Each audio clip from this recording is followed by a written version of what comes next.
I never know whether I should have like a go live with a starting soon screen.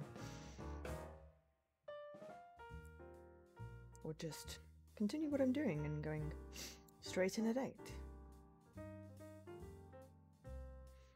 I guess if I did that, I'd have to not record at the start, because otherwise all my YouTube videos would have a 5-10 minute starting soon, which would be less fun. But that would involve me being ready early, which, to be fair, is never going to happen. So we'll just stick with what we do. We go live at 8. If it's a different day and a different time, then, well, it's a bit potluck whether you're here. And if you are here, I appreciate you all and welcome to my stream. So today we are continuing promo week.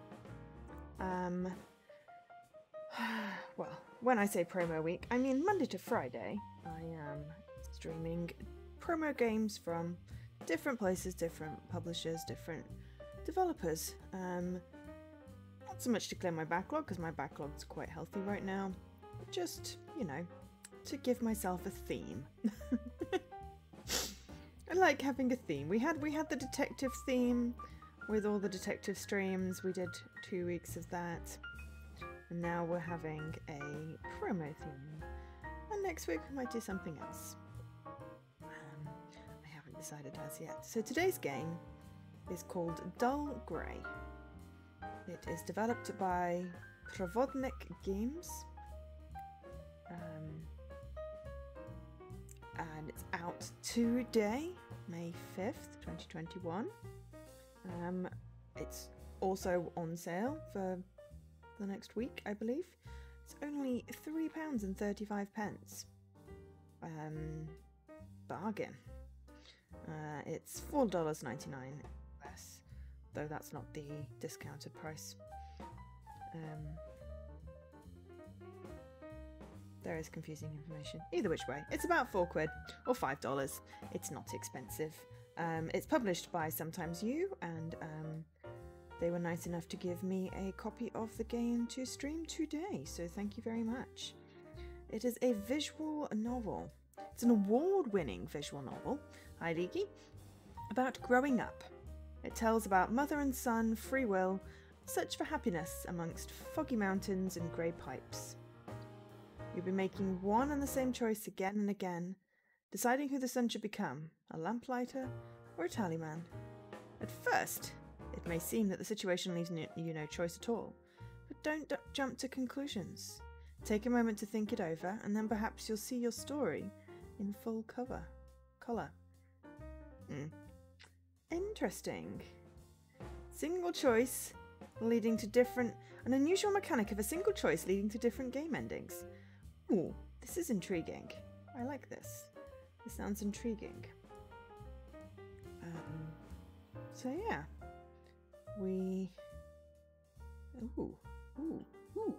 I'm intrigued.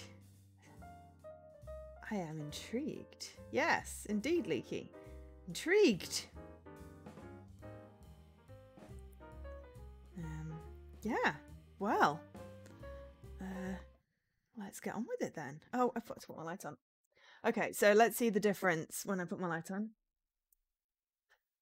Oh, look! I'm highlighted. So what's this called playing at? There we go. Right, close that. It's over there. It helps if I have my laptop in front of me when I do the reading thing, and then I don't have the whole... I'm moving my head to look at different things. So, yes. Right, okay. Continue. Oh, so we probably want to turn it down a little bit. Provodnik. Language, EN, sound. No, that's good. Let's start with new game. Hi, Dan. Hi, Alkesh. Just going to make that not quite so loud.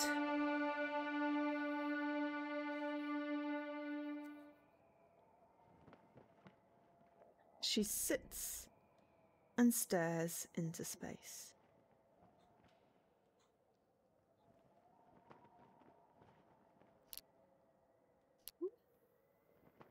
Okay, hang on. Okay, pressed it too long. Ash-coloured hair arranged in a bun. Eyes are watering.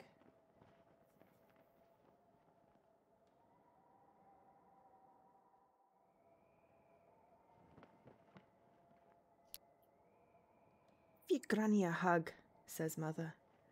He comes, bends over to the armchair and cuddles the wizened, reclining body. The old lady struggles to open her arms in response. Who is it? Who's this? She mumbles. Ah, this is your lovely grandson, Kirushka. Kirusha.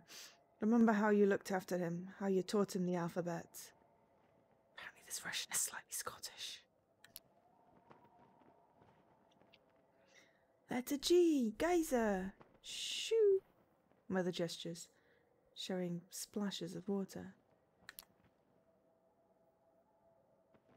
Kirusha.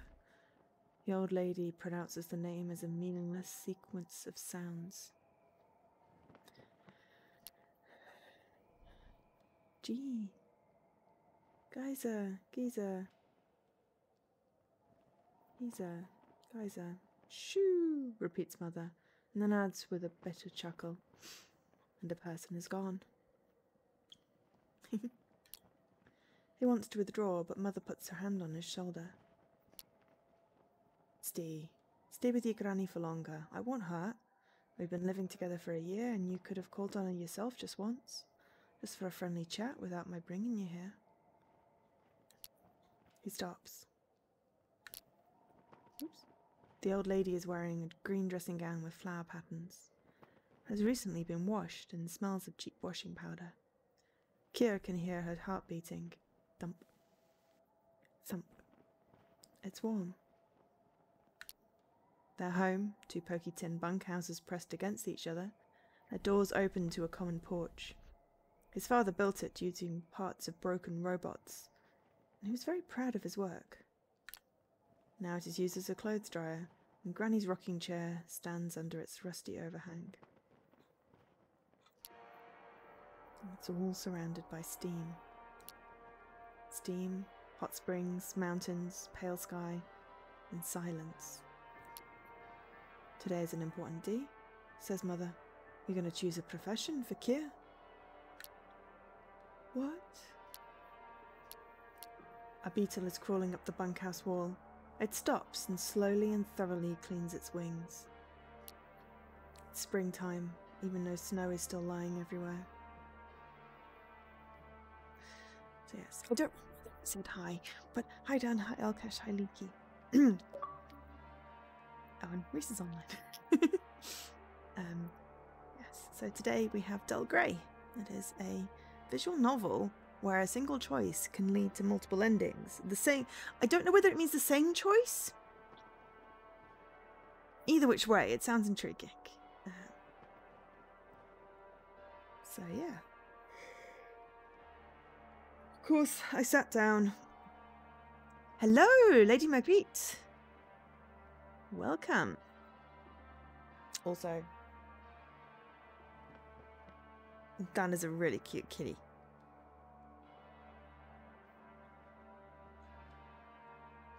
Is that your kitty? That kitty is cute. Springtime, even though snow is still lying everywhere. Profession for Kirusha. They've got these rules nowadays. Progress program gives us options and we have to choose. Mother noisily sighs, strokes her son's back. Tink. Oh my gosh, that is so cute. Ah, gaming cat. Oh, I love it. I love it.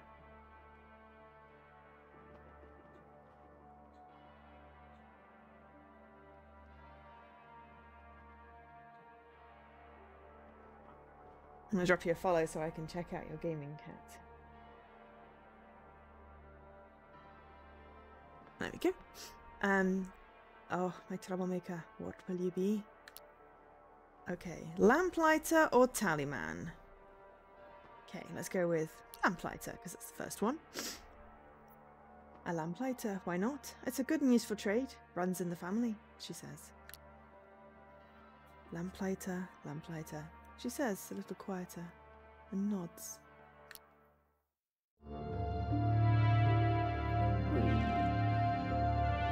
Very noisy in between, like the bits. Like the intermission music. Oh, okay. That's the black kitty. Aww. They go one after the other along a narrow metal bridge, holding the rails. Ah! Lurk away, Scruff.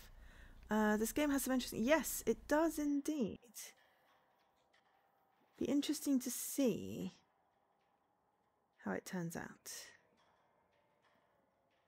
It's also very weird using the bumpers to move on with the text. Used to pressing A. But at least it's clear. Which is good. They go one after the other along a narrow metal bridge, holding the rails. The bridge is shaking under their feet. Its metal sound is drowning in the squelching of mud currents. The air is heavy and humid. Mother leads the way, but constantly turns around, gestures and exclaims. Her son walks on morose, silent and lost in thought. They walk for a long time. The Great Flame! Mother suddenly stops. What is this? A dark giant with square netted eyes is leaning over the road. Its metal spider legs are sinking in mud. Scared me to death, you stupid piece of metal, exclaims Mother. What is it doing here? Did anything explode again? This is a GOES maintenance robot. The tube fragments on its back look like arrows in a giant quiver. Strangely enough, it's not doing anything, just turning its head. As if it is waiting for something.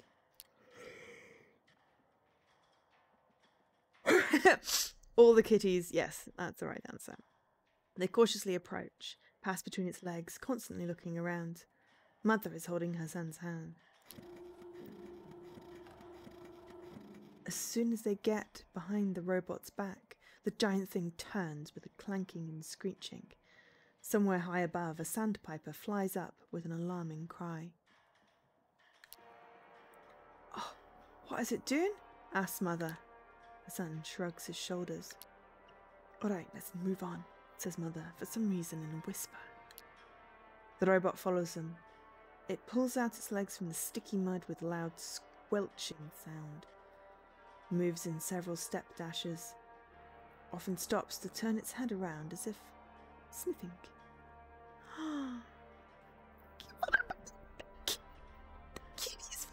Okay. Yes, it's on account.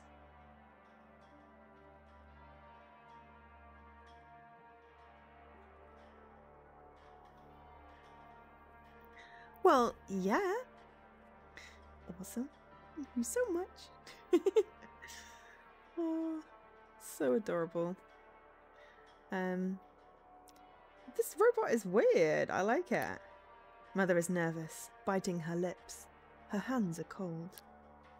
But why would anyone get nervous? It's just a robot. Lost its way, usual business. Chain of signals got broken and the only thing to do is go to the nearest road and wait to be taken away. Taking Kier to school, his father helped such machines get back on their way a few times. Oh, thank you for doing shout-out, Sneaky. Half an hour later, the robot's loudspeaker suddenly activates, and it says in an even, mechanical voice. What profession have you chosen? In response, Mother quickens her pace. Her son struggles to keep up with her. The robot follows them, and after another dash, repeats. What profession have you chosen? Okay, let's go consistently with lamplighter. A lamplighter, Mother finally gabbles over her shoulder. It is very good, says the robot. Lamplighter on demand. They help us make signals. Without signals, we will get lost in this dump. Mother blushes, replies. Shut it, you dump dweller. It's rude. Rude to the machine. The robot bursts into resemblance of laughter. Its voice is still unemotional and mechanical. His father was a good lamplighter. We remember him. Ooh. Oh! Mod on a chatty stream on Sundays, you need the breakfast. Fair enough. I mean, feel free to shout out the streams that you are charitying. The charity stream that you are modding as well. So that people can watch if they want. Okay. Gonna get hit by a big blast of music. The robot remembers his dad. That is cool and slightly creepy. I like the artwork.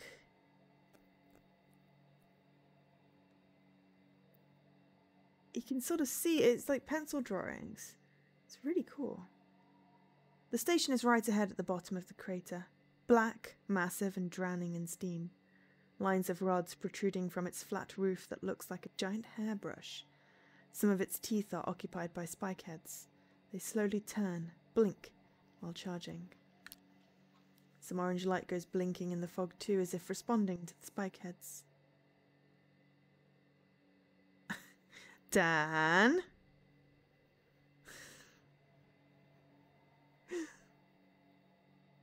Yeah, I feel like the name Dull Grey doesn't really sell it. But I read a review that my friend AB posted on Twitter, and it just sounded really poignant. I like a poignant game. It's probably going to end up making me cry, which is not a bad thing. But yeah, I feel like the artwork is sort of emphasizing the story in some way. Obviously, we've only gotten... It sounds like a type of tea, to be fair. There probably is a tea called that, but it probably tastes a bit like dishwater.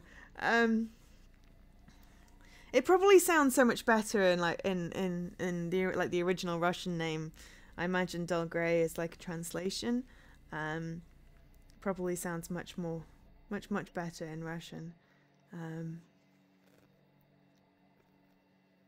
But well, I mean, we're gonna play it through. We're gonna see how it goes. Hopefully get to an ending. If we can get to an ending within a couple of hours. But yeah, I mean, this is why I like... Yes, it might even be intended to mean bleak. Yeah, that's a good point. But I mean, this is why I do promos for indie games like this, is because people might not be tempted to pick it up, but, you know, seeing it being played through, I know a few of games that I've played have convinced people to get them, so, you know, I do my little bit. Yeah, oh, that's good. I like fellow indie streamers. About the limited choices. Yeah, be interesting to see how it turns out. I'm already intrigued by this robot that already knows his dad. It's like, it's kind of creepy and cool at the same time. Oops. Dull, constant humming is audible. Feel free. Feel free. Mother waves her hands and shouts. Hey, hello, hey, do they see us? I sent them a message on the net. They should be waiting for us. And immediately clasps her hands. The net? Was there any connection today? Her son snorts, points at the spike heads. If the servers are there, the net should be available. Phew, of course, she laughs. I have so many of them there. Previously, you'd be happy even if one strayed into this place. I remember that just after you were born, we had to find something out. About some medicine, perhaps. But unfortunately, there was no Spiky around, and you wouldn't stop crying. I was horrible. exactly. Yeah, we definitely want to hear about. And if you've got any recommendations for indie games, always up for recommendations as well.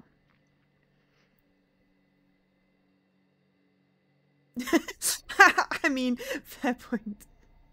Ah, you know AB. Small world. Yeah, I think I remember seeing you in Kara's stream last night. After I'd streamed Fire Monroe, and you said you were streaming it as well. Um, yeah. Aw, AB's lovely. Um, yeah, you on TA then? True Achievements. And that's where most of us know each other from. And I know Kara through Scruff. I have recently become enamored of her streams, and I'm maybe slightly obsessed. But she's lovely. So the spiky things are internet, which is kind of cool. Yes. And you wouldn't stop crying. That was horrible.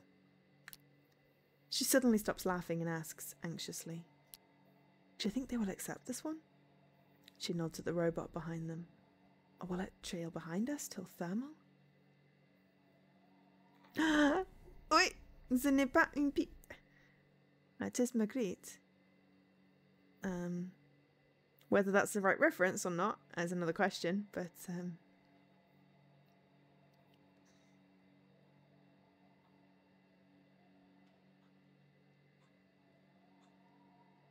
I don't tend to play a game just... I mean, I have played a few games just for achievements, mainly to reach a certain score, or like when they do those, you know, rewards challenges, then I will sometimes play stuff just for achievements. But I like indie games because they're cool. You know, they do, I mean, lots of point and clicks, and that's my favourite genre, are indie games. You know, you get visual novels, you get great stories and great art, and they just get a lot of love from the devs.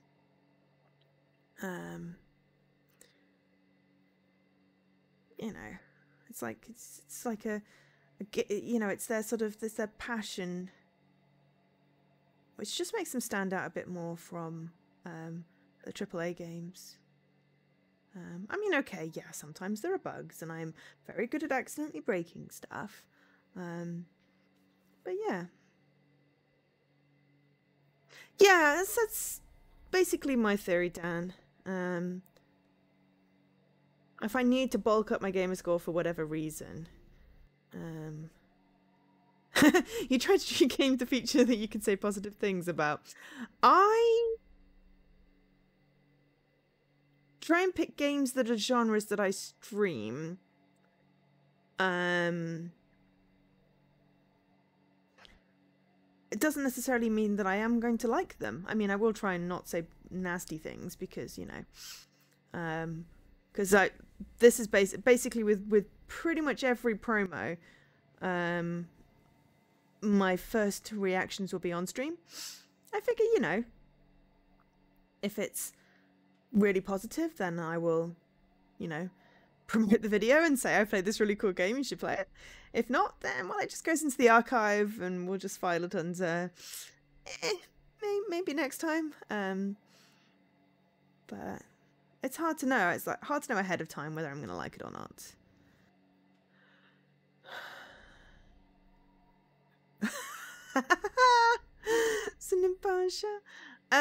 What have been my favourite indies I've streamed this last... Oh my gosh. I'm supposed to answer that question. I mean, obviously, Poe Monroe. Oh, The Dark Side Detective. I mean, I know that's a recent one, but I really, really love that game and its sequel. Oh, that was last year. I really liked the not strawberry cheesecake, strawberry shortcake, strawberry vinegar, but that was last year's visual novel. I've been so many games that I've enjoyed.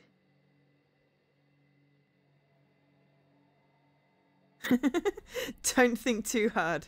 Well, there we go. Dark Side Detective, Poirot Monroe, Strawberry Vinegar. That's what came to my head. They're not all this year. Some of them are.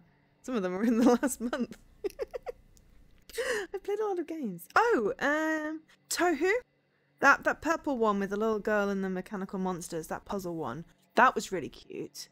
And the one with the animal heads and the memory where she was losing her memory. Something about a lost name. Oh yeah, Vera Blanc. I love those. Mainly because of those little puzzles for the reading the mind.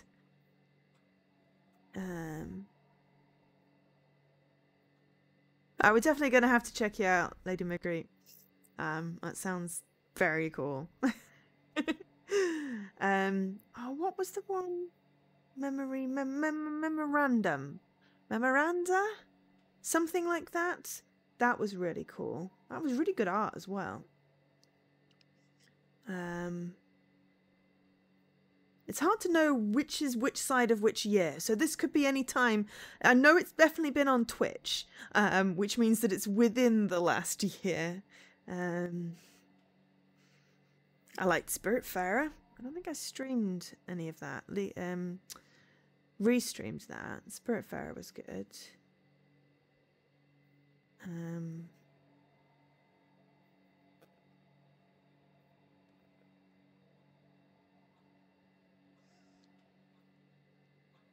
But yeah, that's off the top of my head. I'm sure there's many more that I liked.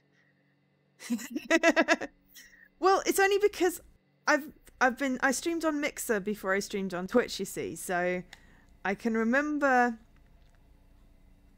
Strawberry Vinegar was the first game, like that was my first stream on Twitch, and that was about 10-11 months ago, you see. So if I remember I streamed it on Twitch, I know vaguely the time scale.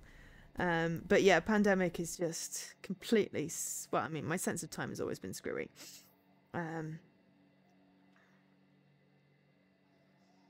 Sense of time has always been screwy. I think he means times. As in, what time do you stream? And I guess in which time zone as well. Okay. Hassan shrugs. Depends on whose shift it is today. Huh. Okay. All right. They accepted this one and had a good laugh about how the robot characterized professions. Of course, those were the controllers. Their communication department is full of kids. They used the timetable to figure out who could stumble into their robot and decided to play a joke on you. Interesting. Strim Tims! Okay, fine. Late night Eastern, afternoon on a Friday. Okay.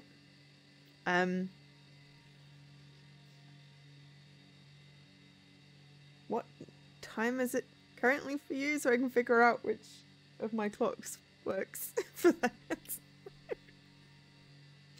I have various clocks on my dashboard for different locations around the world. I've got, well, effectively for different streamers. But yeah, I have no concept of when afternoon Eastern is.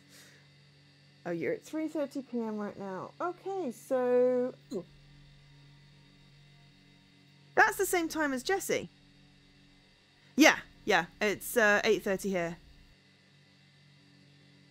She has more. Yeah, of course she's welcome. Lots of people have more gamer score than me, Dan.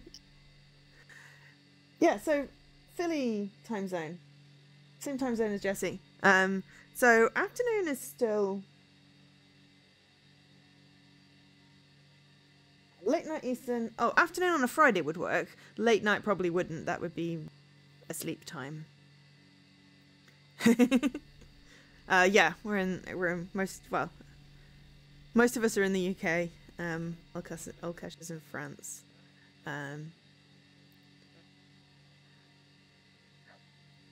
So, yeah.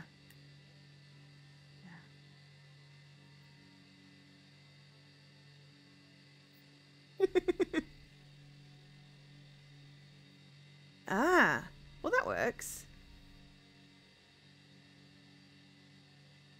Yes, there is a Friday coming up. I mean, I am streaming the next couple of Fridays because I'm trying to get the Twitch achievement that is for streaming 25 days out of the last 30. I don't know why. I just felt like it was something I would try. So I usually just do Tuesdays and Thursdays, and I'm thinking of adding a Sunday stream. So normally I don't do Fridays, so I'd be quite perfect to watch. The next couple of Fridays I am streaming, but I stream at 8, so I can catch the first hour. If it's games I've seen, that's fine. I like watching other people play games. It's nice. So yes. Okay. Of course, those were the controllers. Their communication department is full of kids. They used the timetable to figure out who could stumble into their robot and decided to play a joke on you. But you know, it spoke in such a way.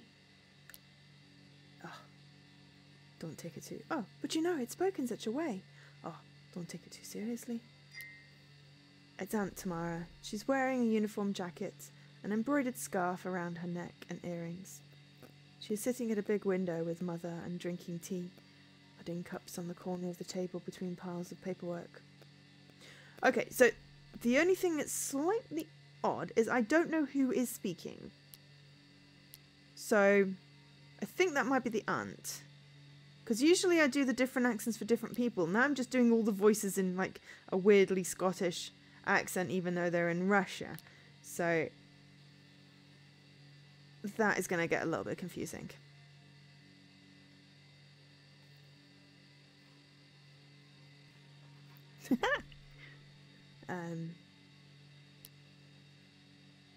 Okay. But hey, we can cope. Everyone just sounds the same. She's sitting at a big window with Mother and drinking tea, putting cups on the corner of the table between piles of paperwork. Aunt Tamara's daughter is typing a little further away in an armchair, holding a portable computer on her lap. Her name is Yana. She is keeping her back straight and her expression stern. Sam can't take his eyes off her. She notices it and shrugs her thin shoulders in discontent. Of course, she is a grown-up, 2 years older than him, and already has a proper job. I have tea today, and it is hot-ish. Yes, I was quite happy when I hit my 500,000.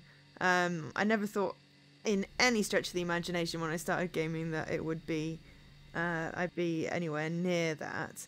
And my next goal is 666,666 because that amuses me. And I'm on track to hit that by, if not before, the end of the year. But yeah, the top is very male dominated.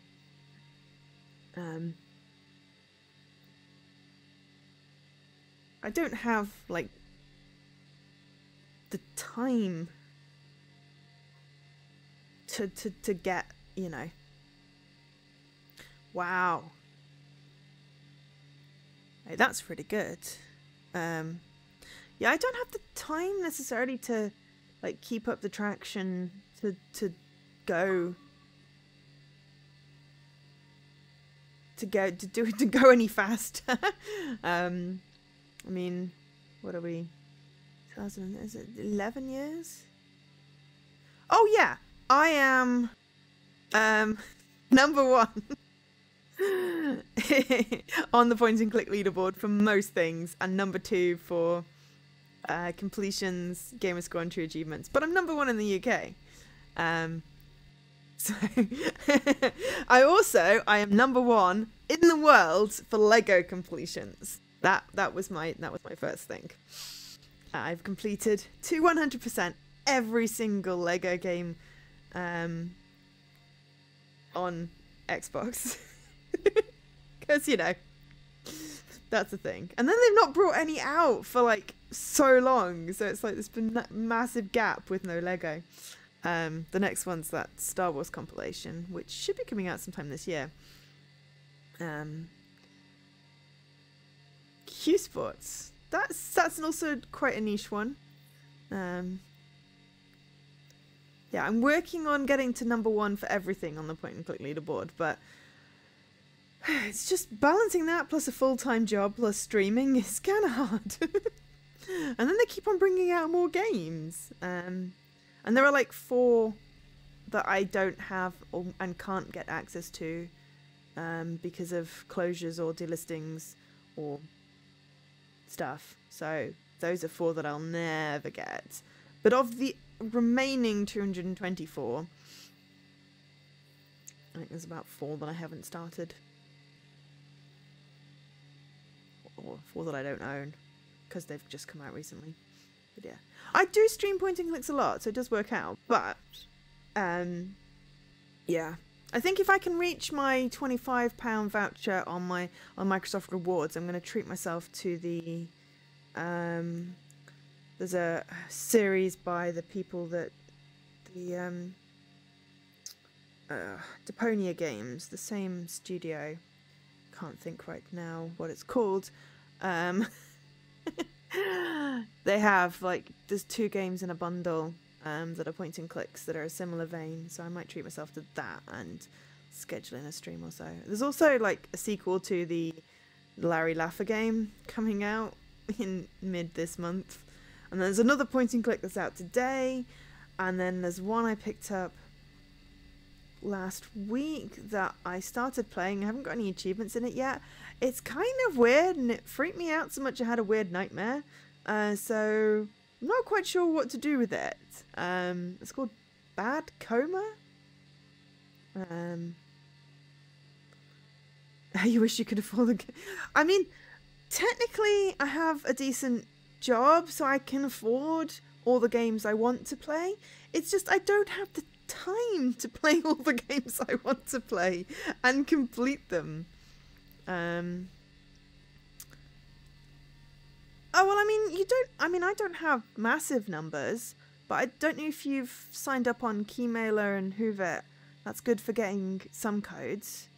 And then there's Indie Boost and Press Engine and Terminals and Rainmaker if you're on there. East Asia, oh yeah, East Asia Soft requires like massive numbers, which is unfortunate.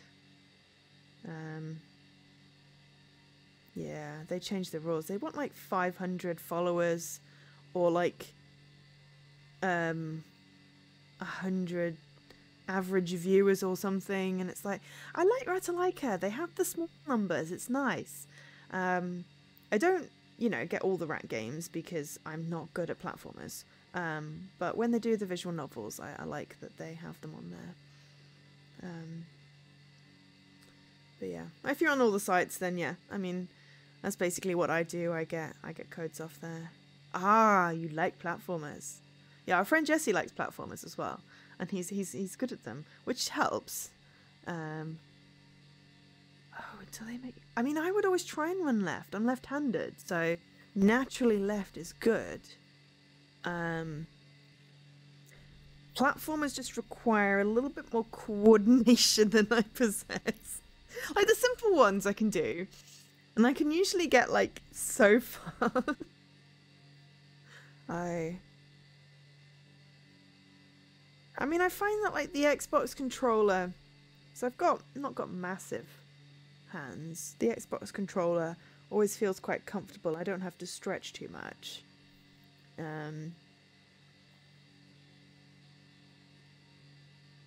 Yeah, have you tried, like, the adaptive one? Because that's differently arranged.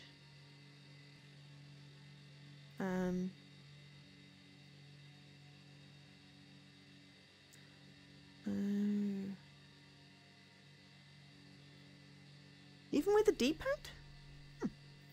I mean, to be fair, usually I'm like, I have to go left and then hit right. So, or I need to jump. Oh, I pressed the wrong button. and like ducking and evading. No chance. Shielding, no. And anything that involves like a double jump or a wall jump. I mean, I tried Ori, and bless me, I did at least get through the tree. It took me hours to get past the spiky bit, and then I got through the Genko, whatever the tree's name is, and then I've gotten so far through the next level, and then I got to a point, and because I've not played it in a while, I am fairly certain I forgot all the controls and I'm very stuck. The Series X controller is smaller. Cool. I mean, I've got the Elite, the second one, and I really like how it feels. It's not as heavy as the first one, and I've got the grips on it. Yes, Leaky, a Ginzo tree. Thank you, Jessie. Also, hi, Jessie. Meet Lady Marguerite. She's in the same time zone as you, and also plays indies and likes platformers. Jessie is currently suffering from lack of vision, so it's not rude if doesn't reply. But Lady Marguerite says hi. Oh yeah, Leaky has ginormous hands, and yeah, and oh, the PlayStation controllers are not comfortable. They put because the stick, the second stick is where the D-pad is. I have to like hyperextend. It's weird. Well, okay, fine. Jessie is a bit blind right now. I'm just trying to be, you know, it's not permanent. You know, you will get it back. But yeah, you're having to get up here. Ooh, reasons. Ooh, it sounds ominous almost.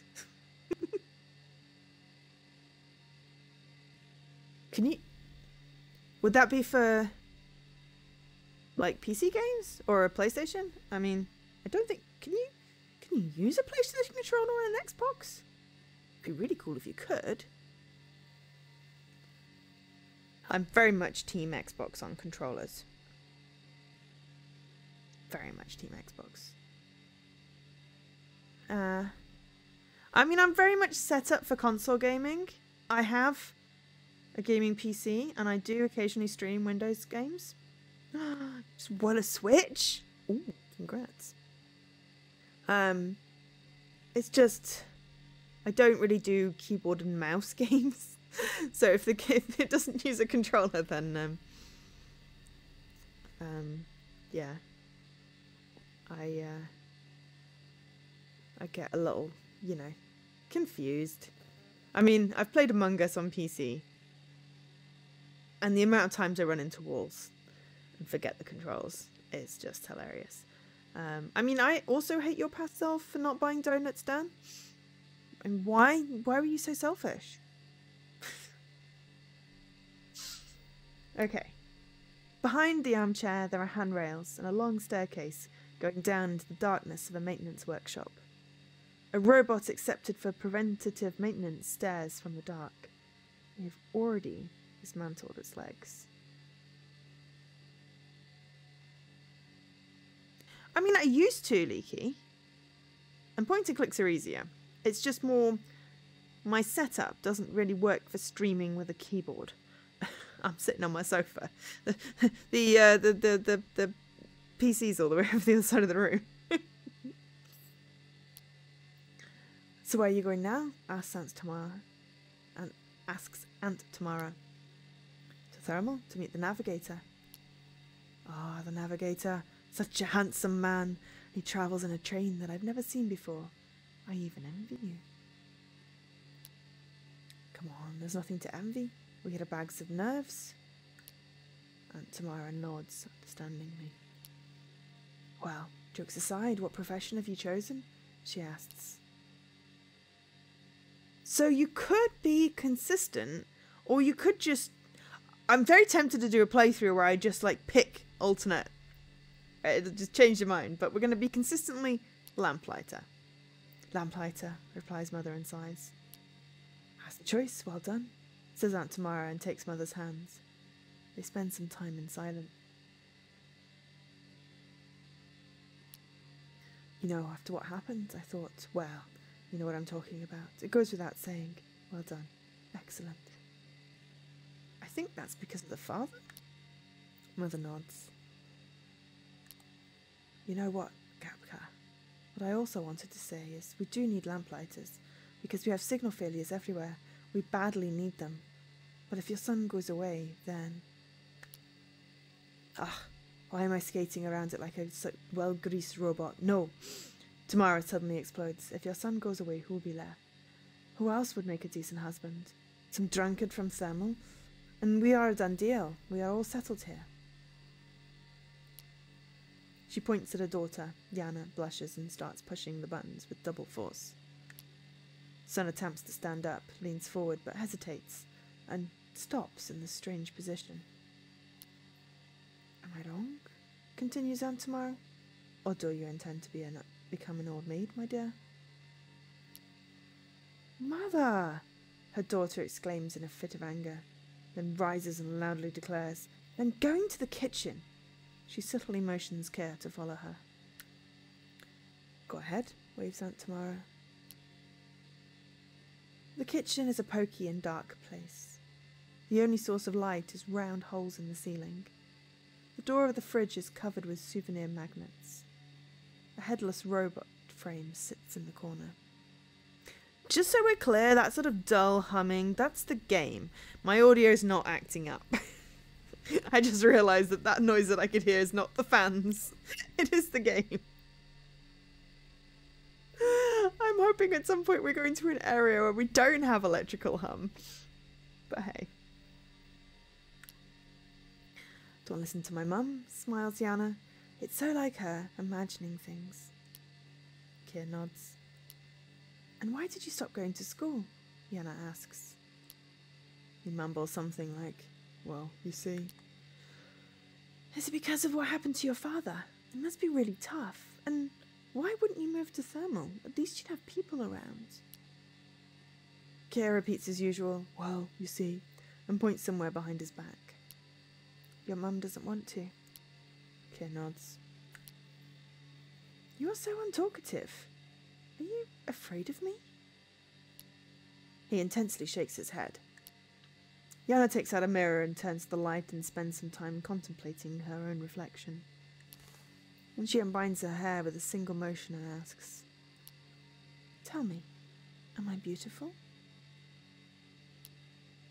Kier looks at her astonished and thrilled. Oh, she checks herself. Stop, hold on, you got it all wrong. You're still just a kid. I'm sorry. I'm very, very sorry. I meant quite a different thing. Kier's thoughts are in turmoil. He doesn't know what to do and what to feel. The whole situation sends shivers up his spine. The sound of his mother's loud voice comes from the workshop.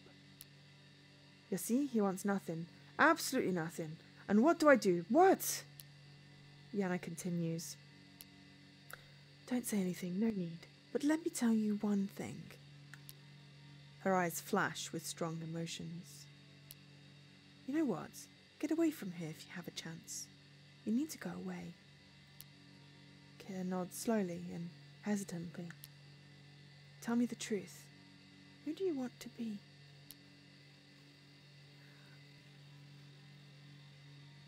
Interesting. Is this the only choice I get to make along the way? Lamplighter or tallyman? Lamplighter. Oops, I had to press A there. A mother keeps on answering for me. Damn you, mother! A lamplighter, says mother, entering the kitchen. Get ready, Carol. It's time to go. The buzz is gone.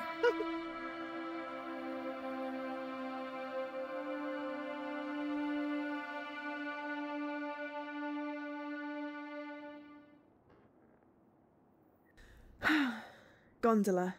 A two-seated metal cage slowly moving above a milk-white sea of steam. It creaks. Rocks. The outlines of the mountain are barely visible. The settlement in Thermal is on the opposite slope. They've almost arrived. Mother looked so sad, head down, her chin resting on clasped hands. Suddenly, in front of them, from the fog, rises a whistling and moaning geyser. I'm gonna go with geyser. It falls down only to shoot up again, roaring and gaining strength, rising higher and higher. Gondola stops, it tripped a sensor. Now it will turn into an ordeal. The net connection has been lost too. Son pushes refresh button on the tablet several times. Sighs. Mother starts crying. Murky tears mixed with mascara run down her cheeks. Right here? It happened right here? She whispers. Shh. But she is wrong. It didn't happen here. It happened a few miles to the north. His father was making a new signal path through robots. Routine work done hundreds of times. But that day, he slipped on a patch of dirt and fell to boiling water. Got boiled alive. Oh, that's not pleasant. The great flame, the great all-forgiving flame. Mother keeps whispering. How could you let it happen? How is it even possible in the best of worlds, in the just world? They buried him a year ago. Granny, still in her senses, lit the traditional funeral fire herself. Brushed everyone away with a single swing of her hand. This was the last dominant gesture in her life. Her eyes faded together with the last flames. Starting from that moment, the three of them lived in their metal bunkhouses, away from the settlement, from other people, away from life. Mother was afraid of geysers and wouldn't let him go to school. He had to take an online distance learning course. Robots would deliver their food. It was boring. Sometimes Uncle Corny would call on them, talk for a long time in his even voice, about profession, about choice, and about something else that was important. He would say, "Now listen carefully," and Kier failed to do that every time. "What will become of you, my son?" says Mother through tears. "My case is clear, I'm a done deal. But you, it's breaking my heart." Kier carefully touches her still clasped hands. She looks up and asks, "What will you be, sonny?" "Lamplighter!" "Lamplighter," she says without waiting for his reply. "And you will go here into that cursed fog every day, and you will perish there one day just like your father."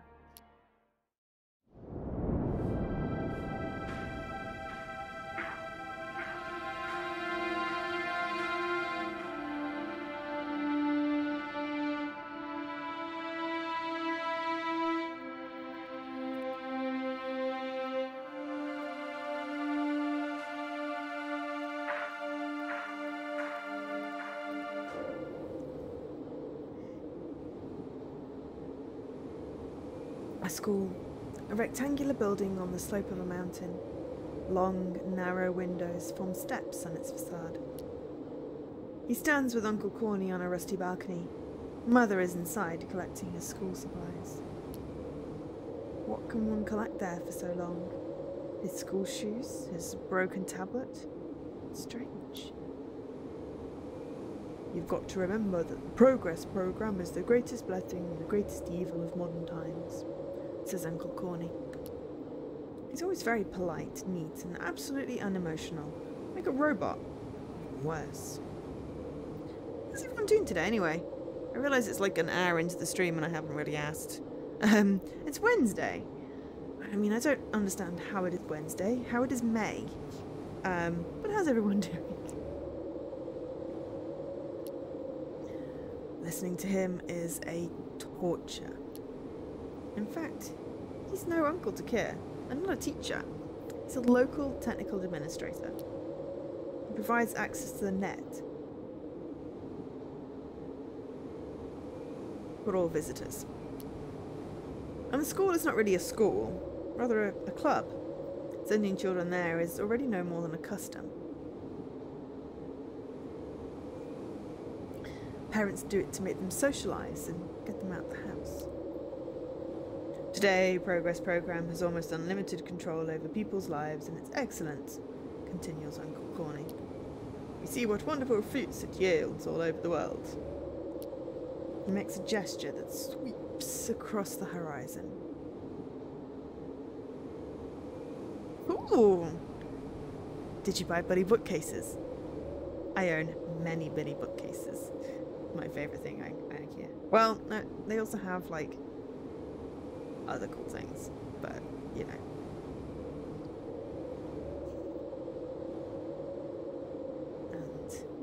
And, I'm sorry your day has been meh, Leaky.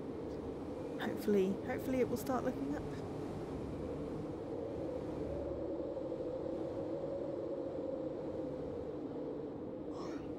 Why is it that immediately on stream, it's like I've not been yawning, and like if I sat down and I wasn't streaming, I wouldn't be yawning. But why did I yawn on stream? It's so rude.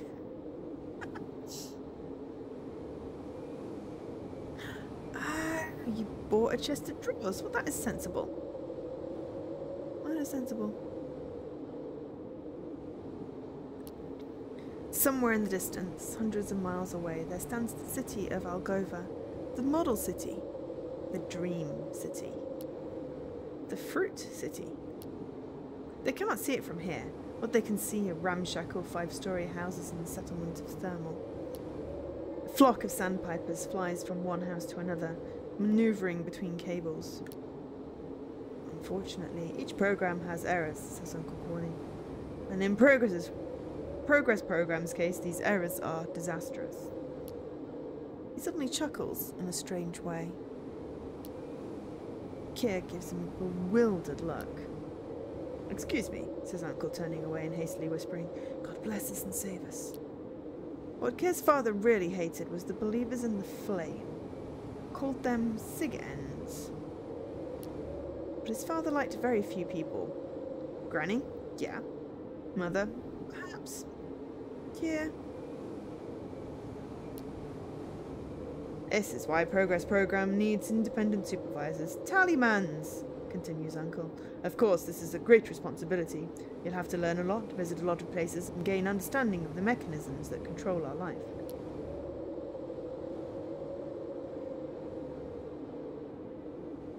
These are very intricate mechanisms, he adds with another chuckle, embarrassing himself. Trust me. Trust me, it's for nothing that they have chosen you. This means that the program detected certain personality traits in you, outstanding traits, and this is a great honor not just for you, but for us, for the whole Thermal. Getting rid of just one error, you can repair dozens, hundreds of lives. I would gladly... Here, Uncle Corny stops and closes his eyes. Inconspicuous. Neatly dressed, a bald spot on his head is still visible through his combed back hair. A short, lonely man. That's what he is. He calms down, opens his eyes and asks, but tell me, the main thing, what decision have you made? What will you be? Well, now I want to be a tallyman because it sounds fun, but we're being consistently... Lamplighter.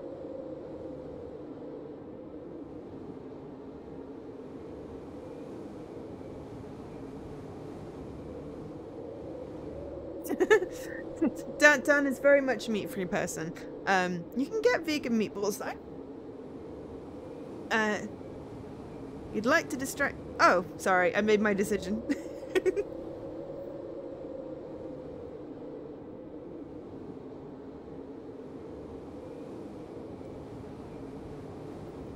I'm going to be consistently lamplighter through this playthrough and see what happens.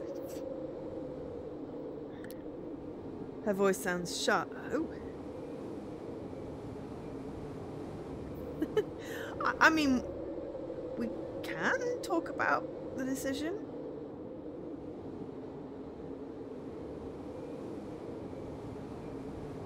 I mean, I usually do that more when there's more of a decision. Well, at the moment I'm just being consistent. I made the decision to be a lamplighter, and I'm sticking to it. Though, I am very tempted by Tallyman. Because Tallyman sounds fun. Yes, also, yeah, I imagine that meatballs are not actually available, even if you wanted them.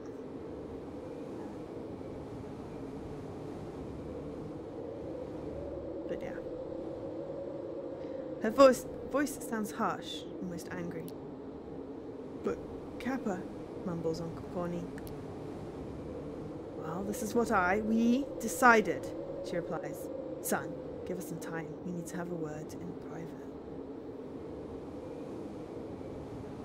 The only Jonathan Colton song I ever remember, aside from the Portal one, is Code Monkey, which occasionally goes through my head. It drives me nuts, but I'm assuming he did an IKEA one. Kier nods obediently and passes his pale uncle and disappears in the doorway. After he leaves, sirens start wailing in the settlement of Thermal.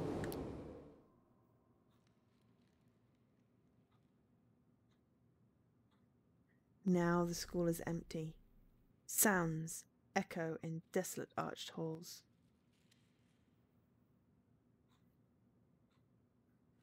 Walls are decorated with dull mosaics showing episodes of space exploration.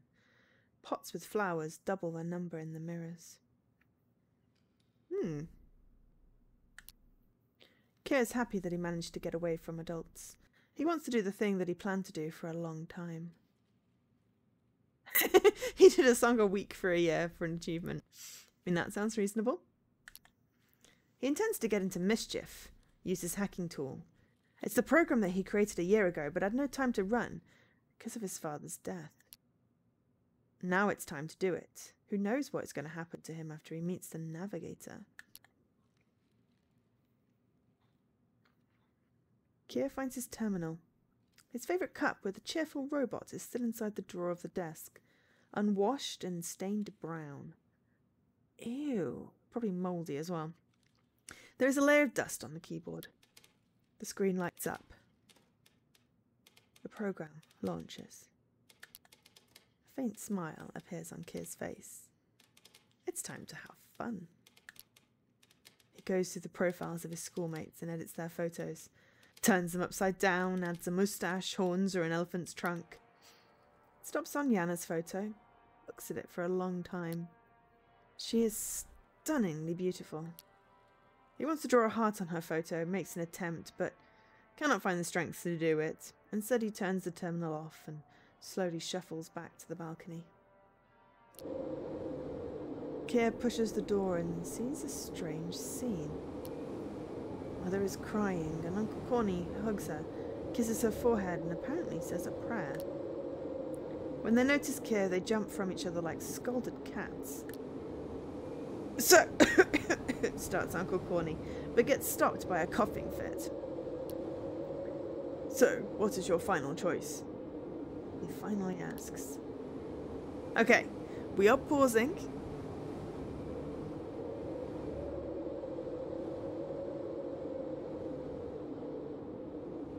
Rather, we're taking a pause.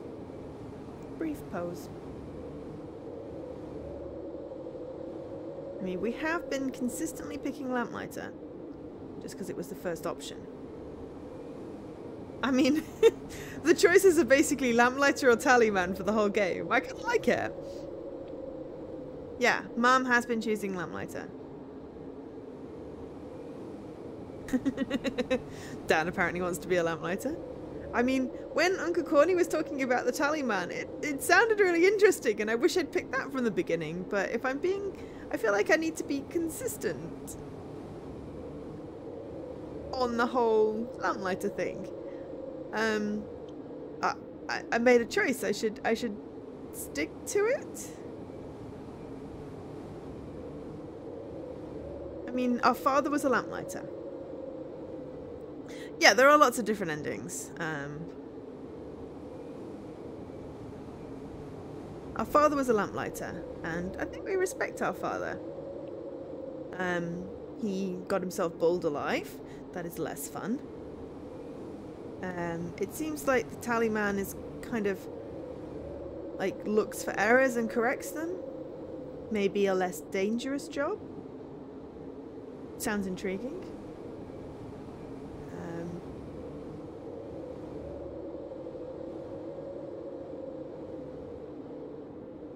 Is this the final decision, though? Because it says, what's your final choice? Because, I mean, we can still do... If this is the end, then we can definitely do another playthrough where we pick Tallyman and see what happens. Or maybe we could waver and, like, alternate. Oh, there is one more screen of final. Okay, well, I mean, if we stick with Lamplighter for now... Hi, Emma. Did I get through all of Perman Row? Yes. I played all 6 episodes, and that was my 3rd playthrough on stream. We finally won at Rock, Paper, Scissors. Ridiculously hard to get that. We did not get the kiss at the end, though. I mucked up my last episode, but we did feed Rose. Rose was very happy. She got all 9 songs. Sorry, that's obscure from previous. It's not really a spoiler, unless you know what's happening. It's just a running joke. In the Dear Becky Discord. Yes. Ah. Sorry. I mean, the game's been out a year. I know it's only been on Steam. But yes, we did all 6. We did all 6. Oh, you let chat make all the choices. I mean, I would do that, except chat can sometimes be slow at making choices, so it would take us twice as long to do everything. I miss the whole days of mixed play where it was in the browser and you could just click a button.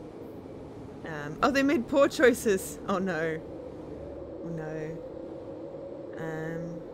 I mean, I've done 3 different playthroughs on stream and I think I've picked... Well, I got different scenes this time than what I'd seen before, so I was quite pleased. But yeah, so for this, we're going to be Lamplighter. Oh my god, Violet and Monroe!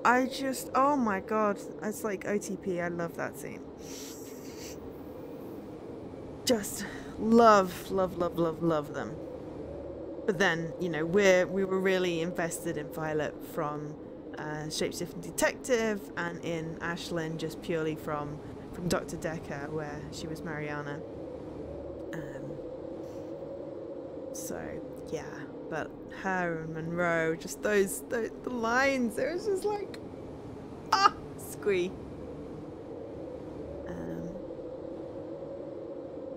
But yeah, I really love Dear Becky's games.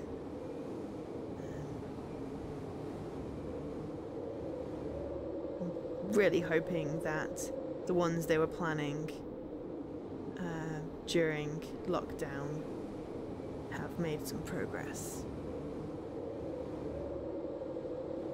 I'm very intrigued to see what they come up with next. But yes, a Lamplighter, says Mother. Quickly, without looking at Uncle Corny, she takes Kier's hand, and they leave.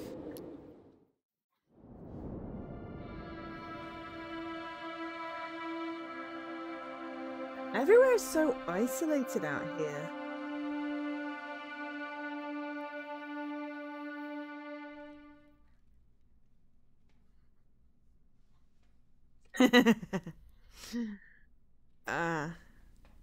Yeah, I can bet that. The settlement of Thermal, a tiny waiting room at the railway station. Armchairs with torn covers, portraits of the leaders of the past. Stuffy air. The navigator's train is late. This is a rare occurrence under Progress program control. This is why Mother got worried and went to the control room to ask for information. Kier's looking out the window, his head propped with his fist. There are pylons, mountains, cables, a big-headed station robot is trudging somewhere. Nothing extraordinary. There is about a dozen of dead flies between the thick, dim, double glazing. This is even more interesting. How did they even get in there? I always wonder that when you get flies in the double glazing. It's supposed to be vacuum sealed. But I guess the seal perished. Kier gets sunk in his thoughts. It's weird what things you wonder. I wonder all kinds of weird and wonderful things when I'm just stuck in my flat, including obsessing about parked cars. I have no life. This is why I game. Hey, dude. There's an unshaven fellow in a dirty leather jacket standing in the doorway. Kier mumbles something incoherent in response. The fellow sits next to him, fidgets in the armchair, grins. You're the lamplighter's son, right? Kier nods. Was a decent man, booms the fellow. He once slammed one of ours. Really showed him how. Decent. He smells of wine and sweat. His hands are shaking on the armrests. His feet are black with dirt. Why are you stuck out here like a sore thumb, failing the 5-year plan? Kier mumbles as usual. Well, you see, nods towards the window. Ah, you're waiting for the navigator. Choose a profession, I reckon. I had a profession too. Worked at the GOES, was a senior machinist at the pipe shop. Then robots came and took everything away. The profession and the fellow gives out a sound similar to the roar of a wounded animal. And do you know who I am now, dude? Kier shakes his head. The fellow leans forward and says in a loud whisper, I'm a revolutionary. They spend some time in silence. Train whistles in the distance. Progress program is making slaves out of us, continues the fellow. We need to fight it. And you know what our main weapon is? No? Wits, he says and bursts into half roar, half laughter. Look at me, I'm free as a bird, yet I'm in the heart of a prison. Giving you good advice. You need to live this way. And the revolutionary shows a swimming fish with his hand. Grins. All right, dude, now tell me, what type of slavery have you chosen? God damn it, Mother! I'll become a lamplighter, says Mother, coming into the waiting room. Her voice is brisk and angry. Now get lost, scoundrel. Ha! Is the fellow's only reply. Exiting the room, he adds, You'll be working your damn fingers to the bone all your life and then pop off like your father. Mother goes pale and starts chasing after him. The clinking of the arriving train stops her. A tall and well-built navigator, his open coat reveals a formal, well-ironed suit. His lips are pursed disapprovingly. He looks around. It's dirty here, but it's fine. We'll deal with it too. We'll tidy up here as well. As he speaks, he casually brushes a fleck of dust off his sleeve. Mother stares at him in fascination. What's wrong? asks the navigator. Replies Mother. Your eyes are glowing. Kim noticed it. These were not eyes, but 2 bright blue flashlights cutting through the darkness with their light. I am serious, son. Can you see it too? I noticed it before during our conversations in the net, but I thought that it was an effect. What do you call it? Computer generated. But it is so in real life as well. Amazing. In reply, the navigator brushes another fleck of dust off. Now not so casually as before, then says, These are implants. Do you like it? Oh, explains Mother. I love it. I'm glad. Now please come in, comrades. We have a serious task to do. Ooh. Oh, bright white. I'm getting blinded here. Oh. The carriage is light and tidy. It has no windows. Lines of screens go along the walls, one on top of another. There is a swivel-back, high-leather armchair in the middle. The audio system is playing classical music. Take a seat. I'll be back in a minute, says the navigator. I guessed as much, because all the pictures appear. They settle on the couch in front of the armchair. First Kier, then Mother. They sit right on their edge with their backs straight, looking at the screens. They show people. Uncle Corny, Aunt Tamara, Yana. Yana. Can you see our old woman there? Asked Mother in a whisper. Her son shakes his head. They never install cameras in houses. These are the rules. That's a shame, she continues. We could have had a look.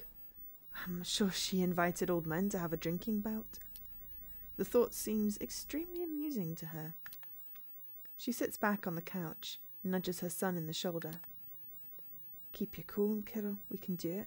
Everything will be okay. The navigator returns. He is holding a bulging bag with Algova's emblem on it. Something similar to an antenna is protruding from the bag. These are presents, he says. You'll get them after making your choice. Then he delivers a long, official congratulatory speech from one of the screens. It's overflowing with standard cliches such as the first big step in your life, civic responsibility, and equal importance of every person in every profession for Progress Program. And it all ends with a direct path to a brighter future. In bright white. It's blinding me. Finally, he puts his tablet aside and looks at Keir with his glowing eyes. Attentively, inquisitively. Mother's high spirits sink awfully low by that time. Sitting with her head down, tugging her hair, looking troubled. Well, says the navigator, it's time to make up your mind. What profession have you chosen? Damn it, Mother! I mean, we could switch.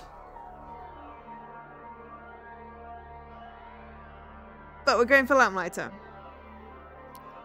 Lamplighter, says Mother and gives a heavy sigh. The navigator turns his gaze to her for the first time, stays silent for a while, starts typing something on his tablet with one hand. The probability of your setting the boy up for an unhappy future at this moment is high. His voice is unemotional, empty. Are you sure about your choice? Setting him up for an unhappy future? Set him up for an unhappy future? But we're sticking with our guns. No, you want to change! Oh, is this like the doors and the goat?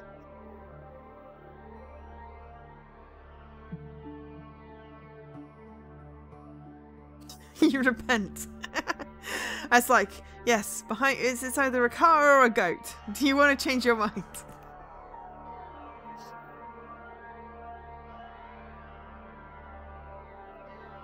What do we think? What do we think? I think I'm gonna have a drink.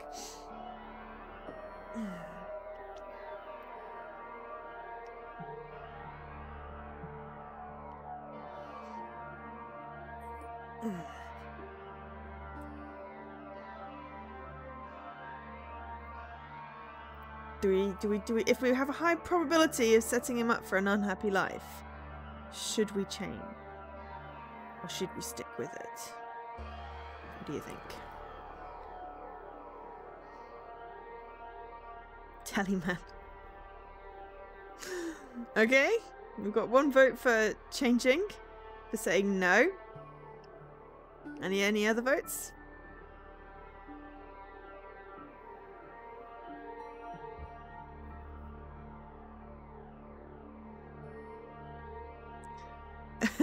Okay, Lady Marguerite wants to stick with it, and Leaky wants to change, okay? Oh, for the Chivo. Oh, I mean, for the Chivo.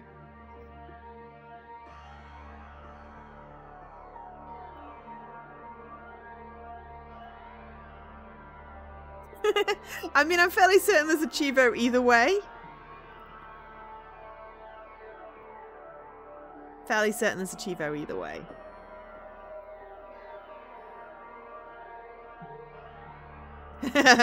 You've already got them all. Fair enough.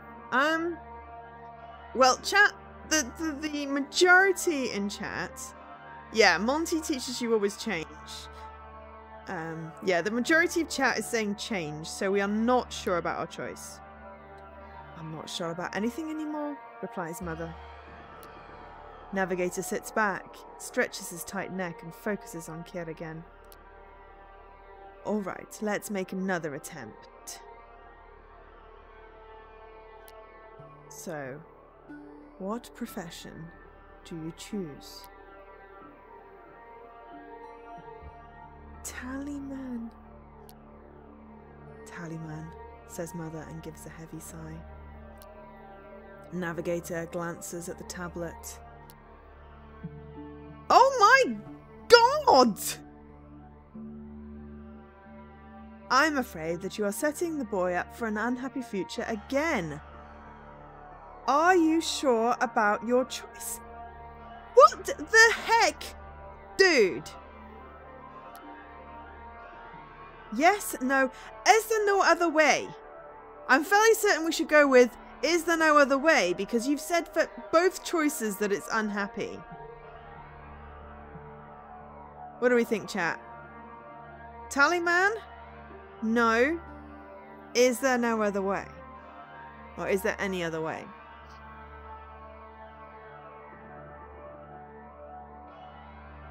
Sounds like life. Yes, I'm sure there's another even worse choice. That is a fair point, Olkesh. Maybe by not sticking to our guns, we've made it even more unhappy. So you want to try and say no again? Dan?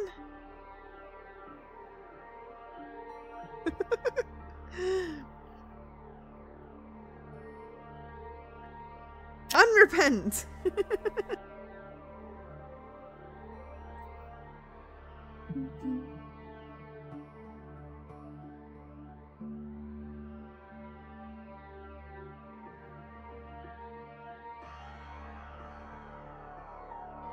Is there no other way? Is there any other way? I'm going for that one. Is there another way? Asked Mother. Oh, I got a bleep bleep for it! First doubts. For the first time, doubts the inevitability of unhappiness. I'm happy with that decision? Yes, the Navigator replies. But how? What should I do? Should, echoes the Navigator.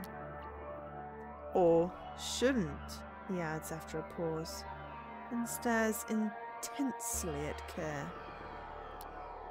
Hands folded on his chest, he is sitting silent and frowning. My son, mumbles Mother. I know that it all seems to be foredoomed to you, continues the Navigator. You see two identical ruts on a straight, dull road. The road leading to old age, to death, and nothing can be changed.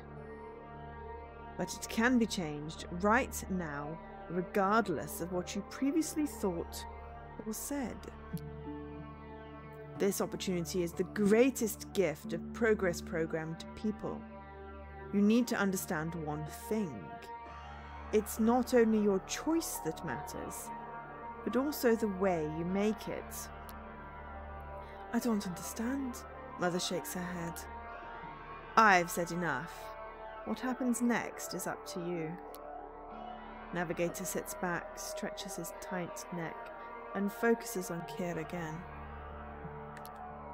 Alright, let's make another attempt. So, what profession do you choose? Oh my god, I feel like I'm going round in a circle here. Oh! We got an option! I don't know, says Kier. The Navigator smiles, showing his white and straight teeth. His whole face changes as if getting younger. Now you are talking, he almost purrs. That's the way. At this moment, Mother jumps up. "I'm sorry, son," she sobs and runs out. Her son jerks forward to run after her, but unexpectedly for himself, changes his mind.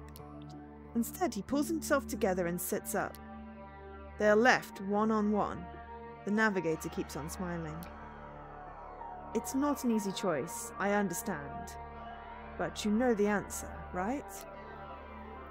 What would you like to be, Kirill?" The son gets to decide! The son gets to decide. Okay. I feel like if we've made the decision, then it's a happy ending. So we're going to stick with Lamplighter! Ooh! Happy Lamplighter! Ooh. Excellent choice, he says. Makes a wide sweep on the tablet with his finger. And Kirill becomes a lamplighter. In a few days he will graduate from school. Ouch, that's loud. In a few years he will graduate from school, master his trade, and work in the mountains for days on end in steam and squelching mud.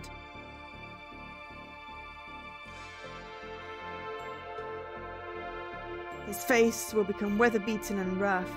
Burn scars will appear on his left hand.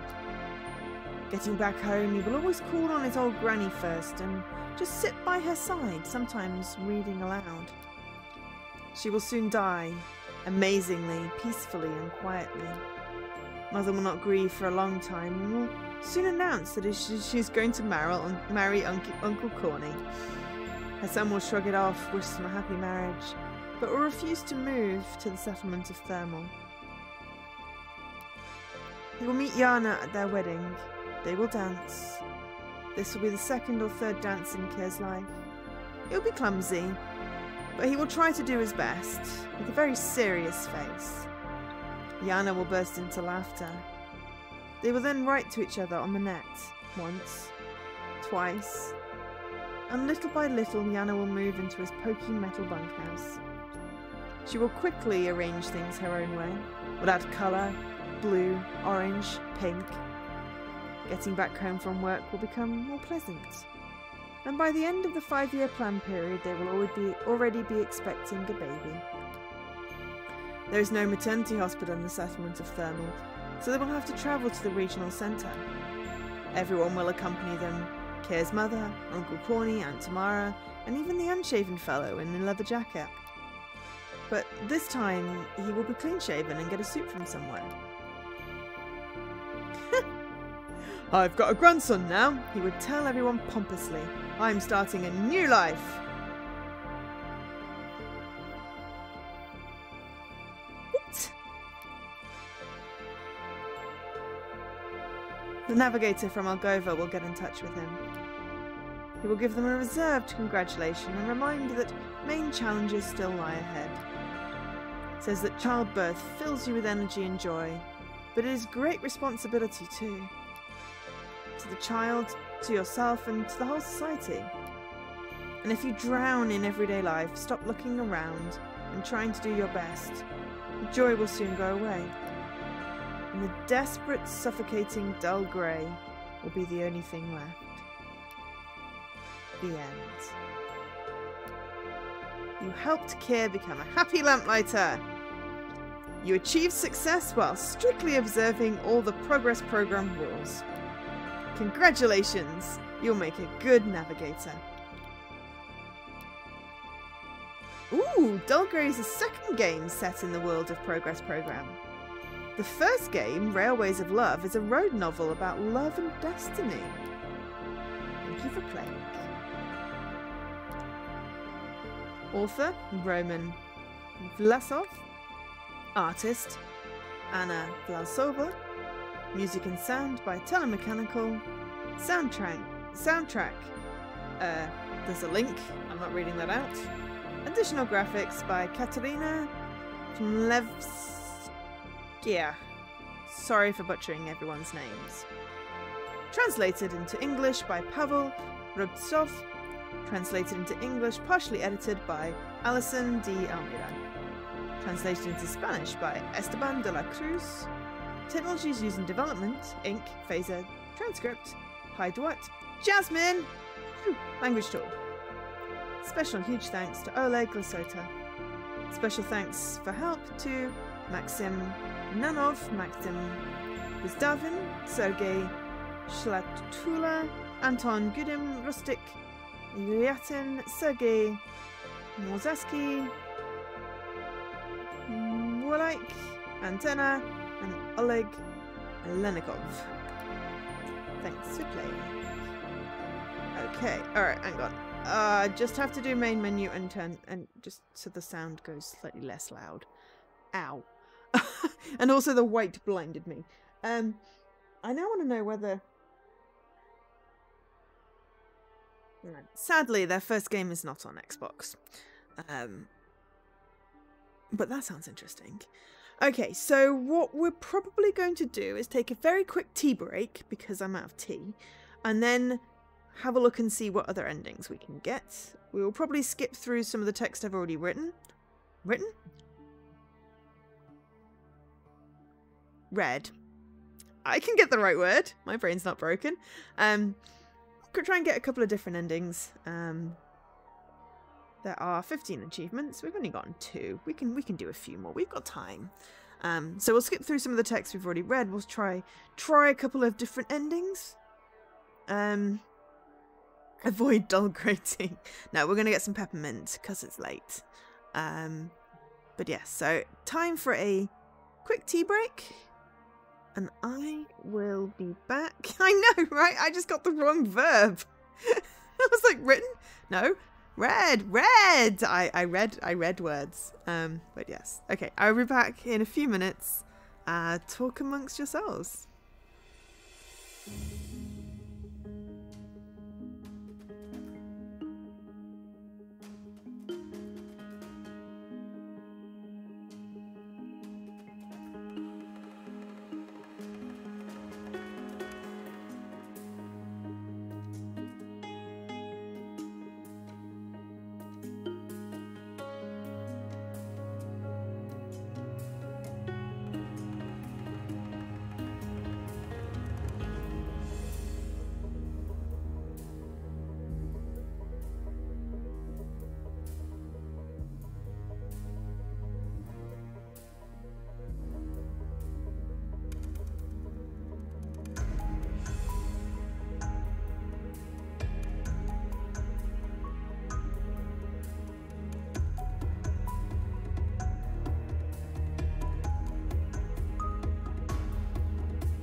I mean, that's always a good reason to chat, so that the big black box is less empty. Okay, so continue. Let's continue, Puddus.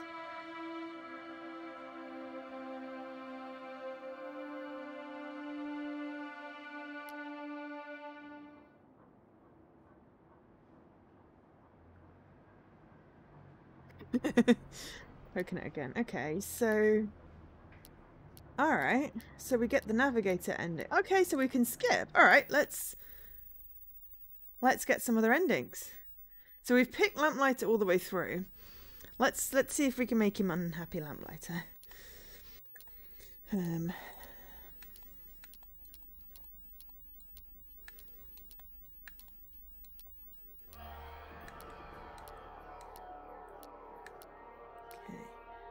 Lamplighter. Unhappy. Are you sure? Yes. Unhappy Lamplighter. Aw, happiness. What is this happiness of yours? Says Mother. There is no such thing. The navigator chuckles. My grandmother and grandfather suffered, my parents suffered, my husband suffered, I am suffering. And Keir will, there's no other way. Because this is the way it should be. They are not just moments of suffering. These are flashes of the great flame, tests that we should pass on our way to eternal life. She raps it out briskly as if she is afraid of changing her mind. Gets out of breath by the end of her speech. Well, it's your business, the navigator shrugs, makes a wide swipe on the tablet with his finger. And Kirill becomes a lamplighter. And work in the mud days on days. Bad scars. After his granny's death, he will continue living with his mother. Mother will grow old very quickly. Idle and lonely, she will sink into moral decay, will spend entire days on Sig End forums. Sig Ends will be the moniker her son would use to refer to believers in the flame. They'll have arguments about that. However, their arguments will be few and unenthusiastic. There will be moments of joy, also very few. One day they would... Okay, that's just too loud. I'm sorry. Too loud. One day they will take in a homeless dog. Another day a glittery zeppelin surrounded by spikeheads will fly over their metal bunkhouses. And Tamara and Yana will also lead a lonely and quiet life in the settlement of Thermal. One day Yana will invite Keir to her birthday party. And they will even dance together. They will write to each other on the net. Once. Twice. But there will be no third time, which will greatly disappoint their parents. Uncle Corny will write to Kirill's mother on the net, but less and less often. At the end of the 5-year plan period, he will suddenly move to Algova. Reportedly, he would give up on the flame and get very close to navigators. Soon after Uncle Corny leaves the settlement, the unshaven fellow in a leather jacket will also disappear. No one will know what happened to him. He most probably just fell in a geyser after drinking too much on a rainy day. He went to make the revolution, sharp tongues will say. The navigator will also watch this from Algova. He will take notes with his tablet, write reports, letters. One day he will wonder if the robot cleaner got broken, started making patches of dust. And the navigator will make a new habit. Every morning after exercising and taking a contrast shower, he will go wiping all the screens with a cloth. But he will never be able to wipe the dull grey off them. The end. You've made Keir unhappy. It may seem like you had no other choice. It's not true. According to the Progress Program calculations, Keir has 11 different destiny options. He may be happy. Give him another chance. Okay. So, I mean, it feels like there's a shortcut to get perhaps an unhappy and a happy talisman. Didn't we? First doubts. Happy lamplighter, unhappy. Shouldn't we have got that one? Let Care speak for himself. Who said that? Oh, wow.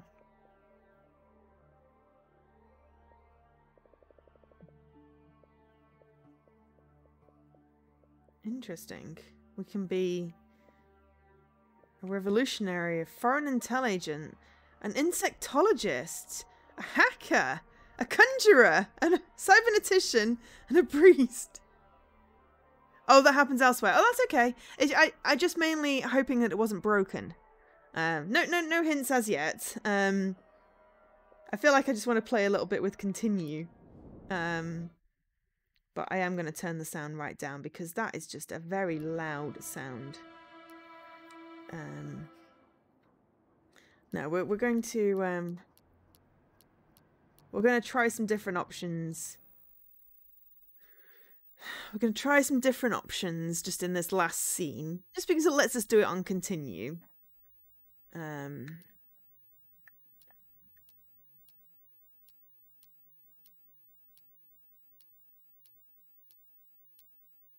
So, right. So we're going to try Tallyman! There we go. Tallyman, says Mother and gives a heavy sigh. The navigator turns his gaze to her for the first time. Stays silent for a while. Starts typing something on his tablet with one hand. The probability of your setting the boy up for an unhappy future at this moment is high. His voice is unemotional, empty. Are you sure about your choice? Yes. There we go. Unhappy Tallyman.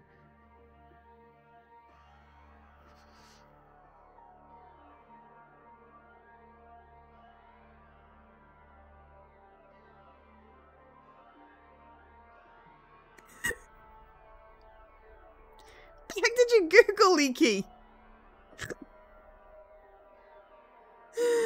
I think he's just sent me a screenshot of Happiness is Contagious, Dark Night with Poe Monroe from the Sneeze Fetish Forum. That's why I was giggling. Yes. Soon may the Tallyman come to bring us sugar and tea and rum. One day when the tonguing is done, we'll take our leave and go. There once was a ship called the Billy O' Tea.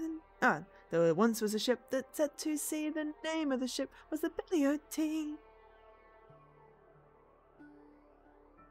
Have I seen that version? The Kitty Man? No. I saw... what was the one that I saw that I shared? I shared something in my Discord. And it was like... a really, really cool version. Let me just see if I got the link handy. Oh, it was with Kermit the Frog. Yeah. The one I shared was the Kermit the Frog singing Billy O' Tea. Which I just loved. But yeah, if you got a kitty version, do share. You don't have to join my Discord. You can just share it in the chat.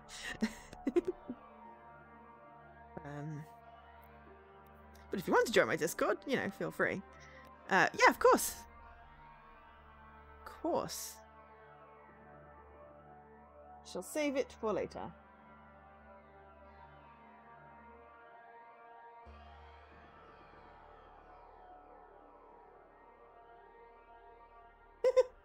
I mean...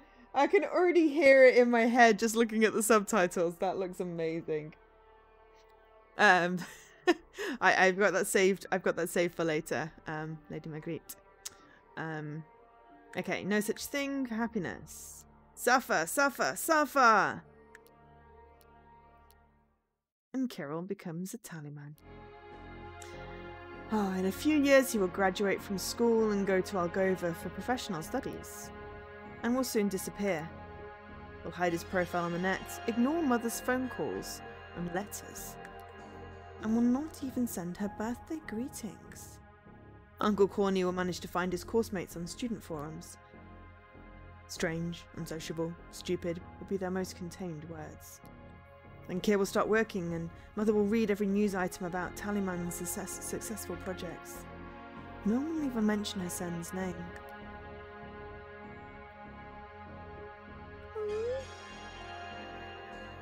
This means that he won't find... And this means that he won't find any errors in Progress Program and will become one of those whom they call parasites.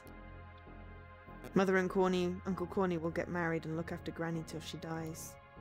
They will then move to the settlement of Thermal and live a quiet, empty life.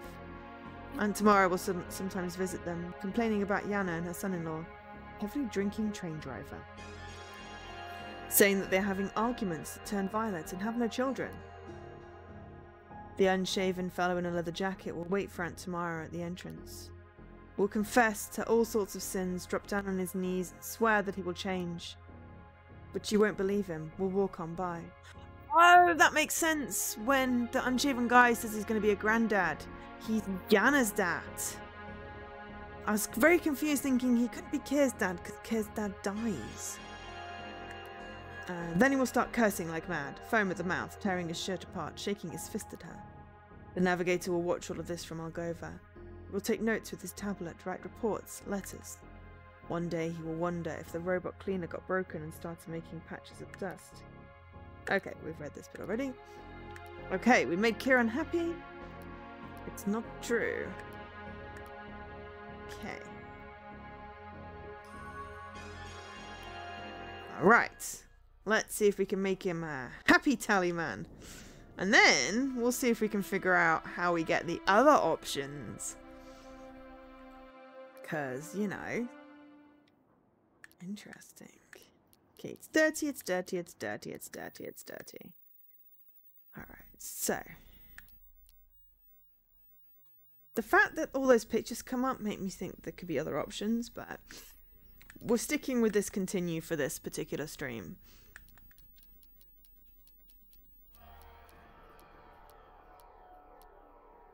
Okay. Tallyman? Are you sure?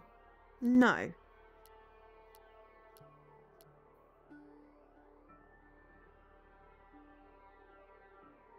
Lamplighter? Is there no other way?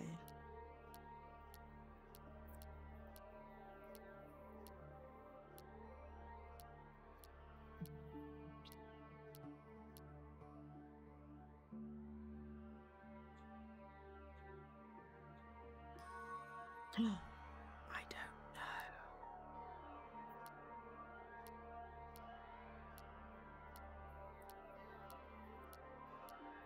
Okay. What would you like to be? Tallyman! Excellent choice, he says. We get to be a happy Tallyman!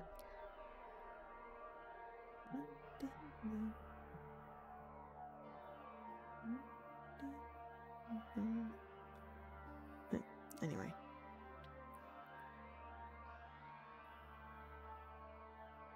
I picked the I don't know.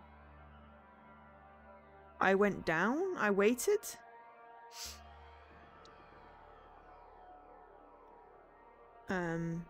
I'm just getting the 4 obvious endings and then I'll try it through again. Yeah. Yeah, I'm figuring there's probably more to that, but I just wanted to get the 4 obvious endings and then we'll try it again. And we'll see if we can make it do more cool things. And Kirill becomes a Tallyman. So it will almost disappear this time. We'll hide his profile on the net to give rare and curt replies. And only on his mother's birthday will he finally bother to call and talk to her. Uncle Corny. After Kier starts working, they will stop hearing from him for a long time. Whoa, but he's red this time. Hurting my eyes. Then suddenly he will come to the settlement of Thermal, looking slimmer and grown up, shining from within, and not only because of fashionable eye implants. He will hug his mother and tell her he saved a man. Will show his photo, explain that he found an error in the man's destiny. Yeah, sometimes I get things unexpectedly happening because I will pause to chat the chat. And then it'll be like, oh, I accidentally got an ending in Dark Side of the Moon that way. So yeah. The data clearly showed that the man should become an astronaut, but the progress program made him choose between a dispatcher and a farmer. He was so happy when he found out that it had been an error, Keir will say, just like me now. That moment, Mother will feel happy too. By this time, his granny will already die. His mother will marry Uncle Corny, and they will live a quiet life in the settlement of Thermal. Uncle Corny will greet him as his son. Proud of such achievements, they will say that it was his, Uncle Corny's, decisive advice that encouraged Keir to choose this wonderful profession. The settlement will throw a party to celebrate Keir's arrival. Aunt Tamara, Yana, her husband, train driver, even the unshaven fellow in a leather jacket will all come to the party. Aunt Tamara will have a very good time. Yana will be quiet all night long. We'll leave before dancing with clenched fists and determined ideas. The unshaven fellow in leather jacket will stick with Aunt Tamara and beg off her excuse. That day she will have a strong desire to believe that he will manage to mend his ways. The navigator will watch all this from Algova. He will take notes with his tablet, write reports, letters. The party will make him smile. He will get in touch via the net and sternly say that so far Kirill hasn't done anything outstanding. Major challenges lie ahead, and this is just the first step. So if you relax and stop putting in maximum effort, the joy will soon go away. The desperate, suffocating dull grey will be the only thing left. The end. Hey, but it's okay to take a breather. You can't be full on the entire time. You helped Keir become a happy tally man. You achieved success while strictly observing all of the Progress Program rules, which implies that I can do so by also strictly not observing the Progress Program rules. I will make a good navigator. Whew. Right. Okie dokes. So, let us hit continue again.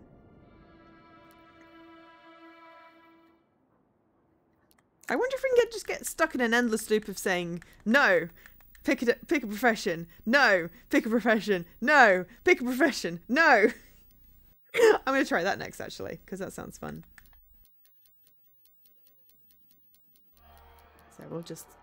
Alright, so, lamplighter. Okay, this will be unhappy. No. Alright. Tallyman. This will be unhappy. No. Lamplighter.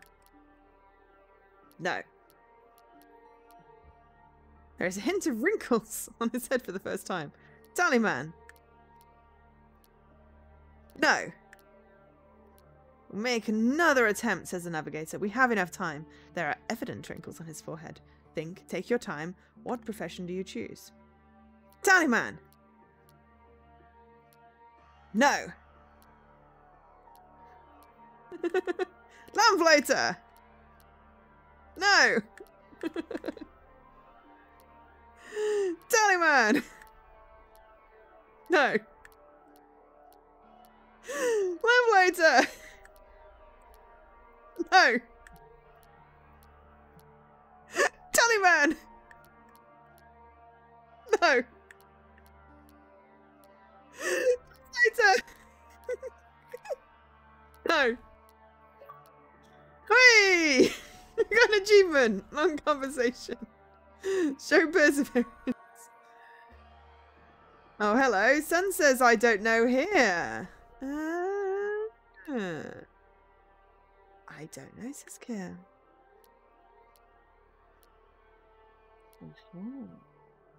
Alright.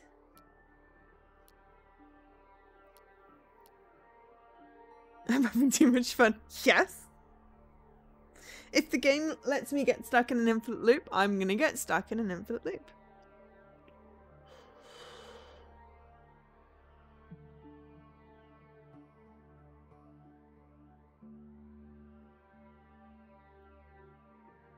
Also, my eyes are going really fuzzy on this white.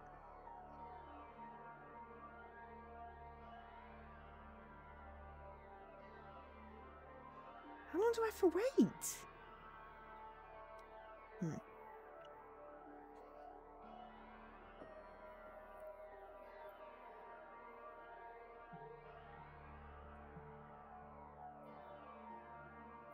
Lady Marguerite, I'm not getting any more options.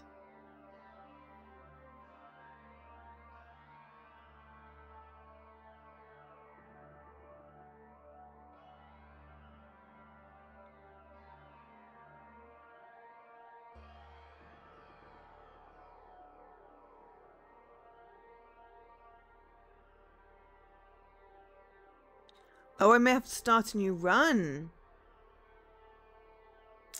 Ah, interesting. Okay, well, then we'll just stick with this and...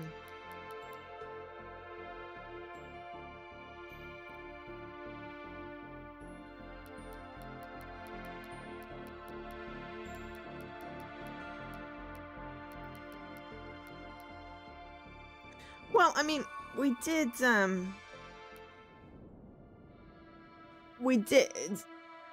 least get the 4 sort of options from that ending. I am going to stick the slips the nice art.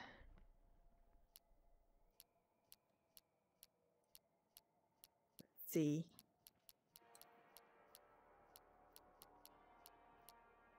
Okay, so let's see what happens if we wait here. Ooh, hello! We've got an I don't know, just appeared. Aha! There we go. That is, let Kier speak for himself. I don't know. His voice sounds so childish. Hearing it, the old lady seems to wake up for a moment from her slumber, whispers a few words of prayer to the great flame. Maybe a priest? Asks son. You are such a fool, replies mother, nods her head and strokes his back. Interesting.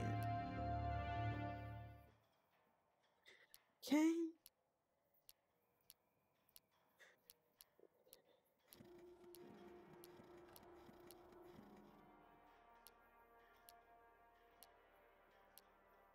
What profession have you chosen? I'm just going to pause and wait.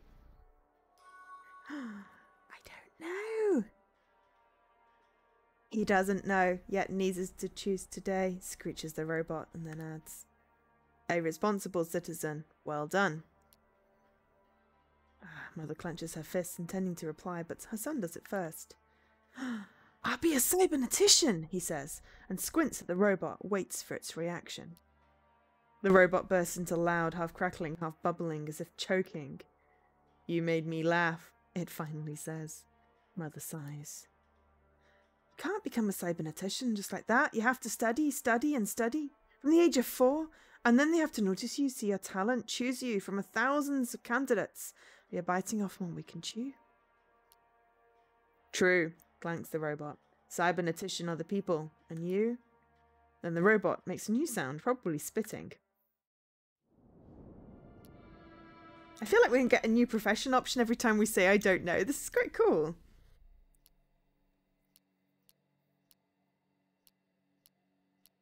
I am just skipping through the story we've already read.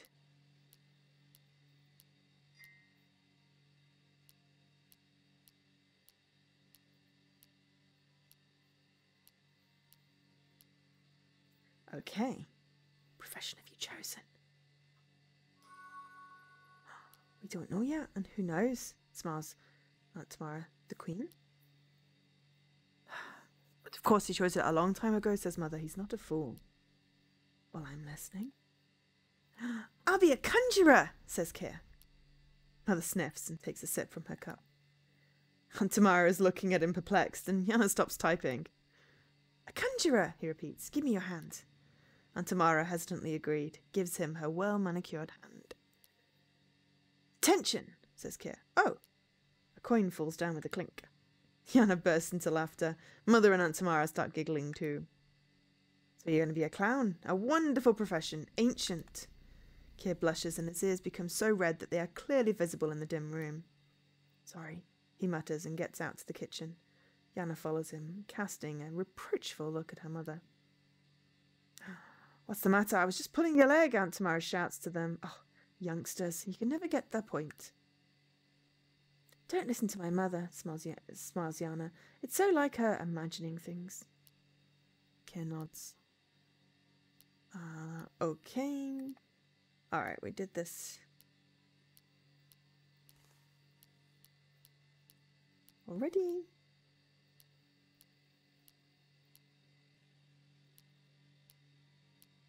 Tell me the truth. Who do you want to be? You don't know, really? Asks Yana. Oh, thanks for the host, Mr. Cornus. A hacker, he says after giving it some thought. Why? I'm curious, he shrugs. Curious what's in there. In where? In a program. She shivers, looks around, fixes her hair, and then she asks, is it dangerous? I don't know, perhaps it is. Then, good luck. Well, Conjurer, are you ready? Mother says, standing in the kitchen doorway. Get ready, Carol, it's time to go.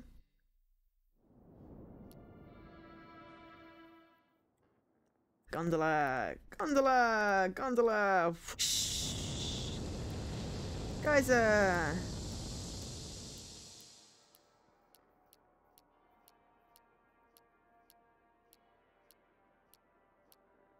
What will you be, Sonny?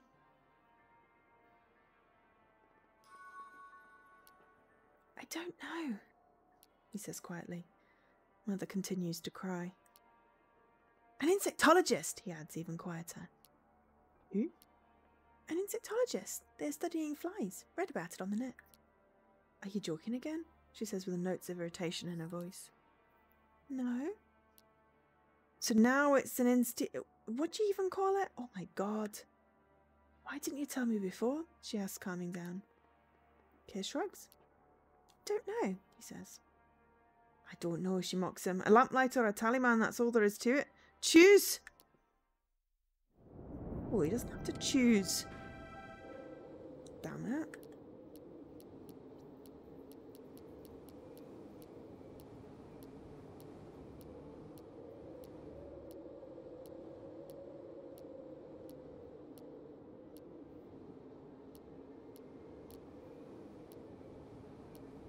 What will you be?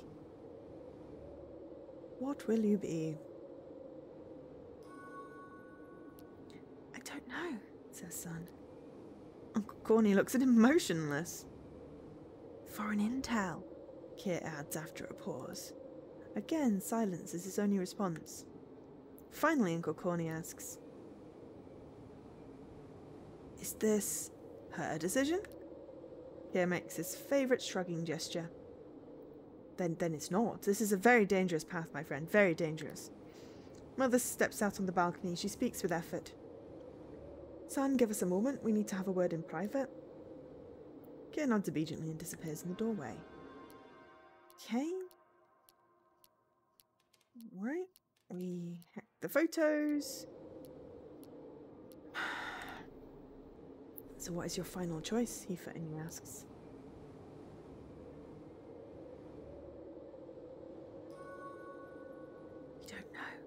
Says Son. Ugh, yes, he'll be a foreign intel agent and get stabbed for nothing on Chalmash territory. I'll have no chance to shoot the attacker. Mother speaks quickly, angrily, almost whispers. True hero, she adds. Quickly, without looking at Uncle Corny, she takes Kir's hand and they leave.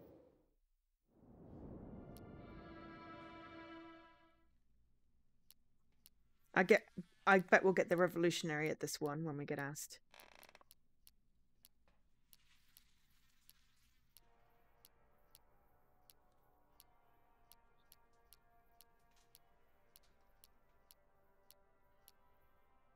Okay, what slavery have you chosen? I don't know, says Son. I feel like this is a kid's book now. Aye, snorts that fella. Yeah, such a crybaby dancing to your mummy's tune. I always knew it. I'll be a revolutionary, interrupts Kir, but a real one. He squints. There are lots of errors in the program. The program needs corrections. Then adds, to make everyone happy. What? Is the fella's only reply. Nothing happens for a long time. Each sits lost in his own thoughts. Mother stands in the doorway and watches them. All power to the workers, she says to herself. The train arrives. Ooh, this is the bit we can continue from, hopefully. Yes, so we have a serious discussion.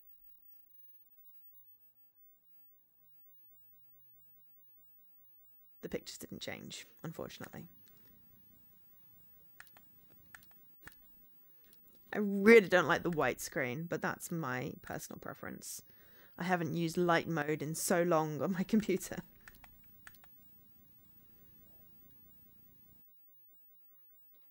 Keep your cool, killer. We can do it. Everything will be okay. Okay. Yeah. It's just making my eyes go blurry.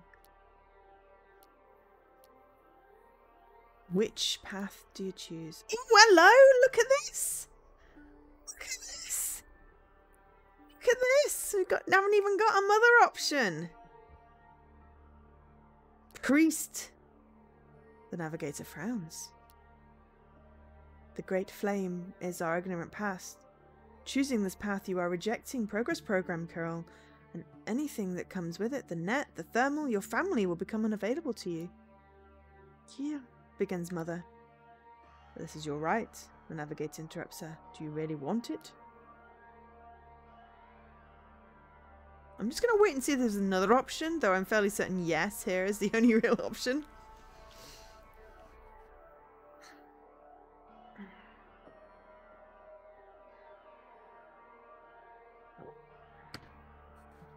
Okay, so be it. There's the navigator.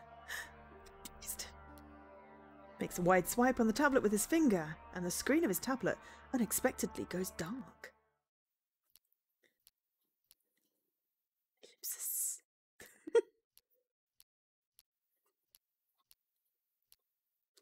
You chose a different destiny for Keir.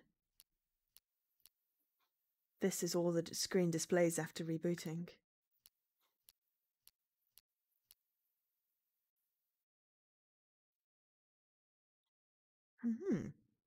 Looks like it broke down. Oh no, I can't go forward.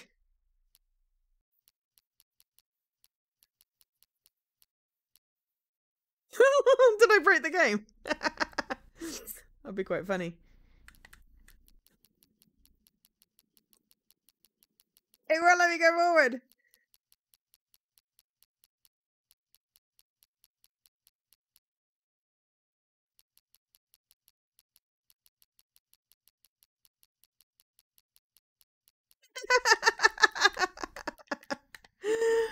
Oh, if that's intentional, that's funny. Okay, right, main menu. Continue. No, I think it was intentional. Intentional breakage there.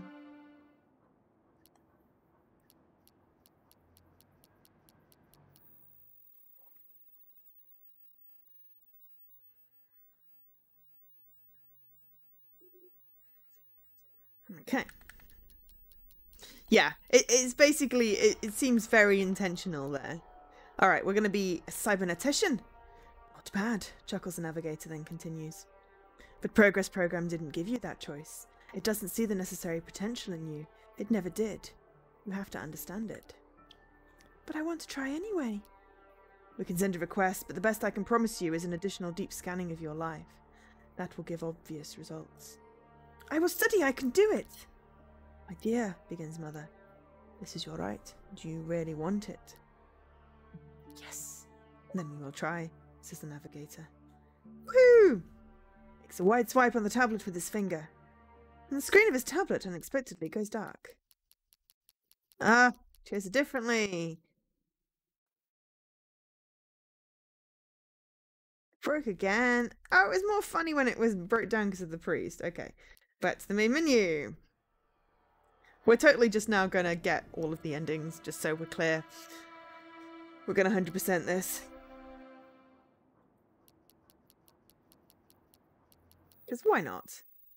I'm trying to get. I kind of like, it's kind of like a little bit like, there's like a D&D like game where there's like a computer in charge of things. Conjurer! This is something new, says the navigator. A conjurer? How did you even get to that idea? I stumbled upon it on the net, Kid shrugs. Sonny, begins Mother, but the navigator interrupts her with a gesture. No, there's definitely something in it. It is amusing, it is bold. Lastly, it's even good for mental health. He rubs his forehead and gives Kira a thoughtful look. Have you given it enough thought, boy? Yes. Well, this is a great occupation that can become a wonderful hobby in addition to your primary job. The navigator makes a note in his tablet. Now let's continue. They cannot continue because the screen of his tablet suddenly goes dark. Ellipsis! You chose a different destiny. It only displays this broken image. Looks like it broke down. Okay. Yeah, so this basically it's, well, I say like a D&D game. My friend ran it as a DM, but it's so not unlike, but there's like a universe where like the computer is in control, and you get points by like reporting things, but also, you know, if you break the rules you get docked points, and I can't remember what it's called, but it was quite fun. But it feels a little bit like that. It's like we're defying the rules. Okay. Hacker! I haven't heard it, replies the navigator after a pause. But, son, begins Mother, but the navigator interrupts her. Oh. This is a very serious offence. Don't you ever do it, Carol, do you understand? Without waiting for a reply, he leans forward and repeats, You understand me? Very good, the navigator says, and makes a note in his tablet. Now let's continue. They cannot continue. Oh no, we broke it again. I wonder, I'm tempted to delete my save data and then see if I can choose I don't know the first playthrough. I know, but I feel like we waited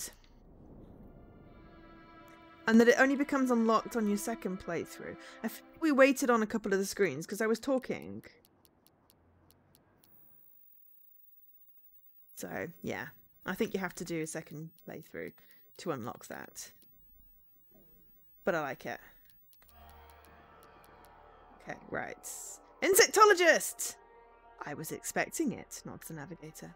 In my opinion, this profession suits you best. I was surprised and disappointed when I never saw it on the list of options made by the program. Why isn't... begins Mother, but he immediately interrupts her. Yes, it is possible. This is not an error, rather an imperfection of the algorithm in borderline cases. I suppose the prestige of Tallyman's profession played an important role here. The navigator's job is to correct the progress program's decision in difficult cases. It's done to interact with people in a human-friendly way. We are not robots yet, after all. The last phrase makes his mother shudder, and the navigator continues. I'm ready to support your choice, but are you sure about it yourself? Yes. Then we will try, says the navigator. Makes this wide swipe. Oh no, we broke it again.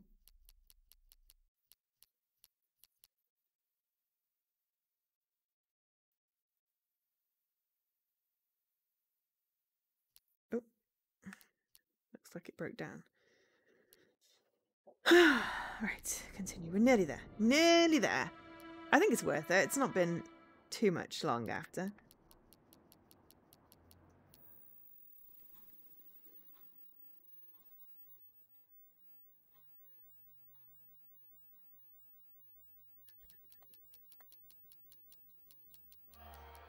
Kind of fun subverting the system.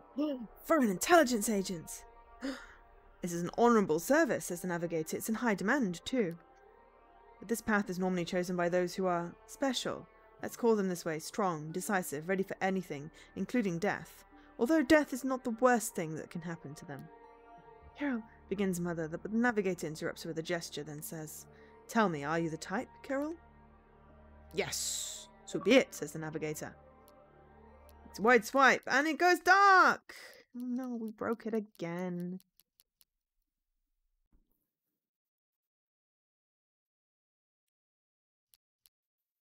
It's fine. We're going to be a revolutionary, and then that should be all the destinies.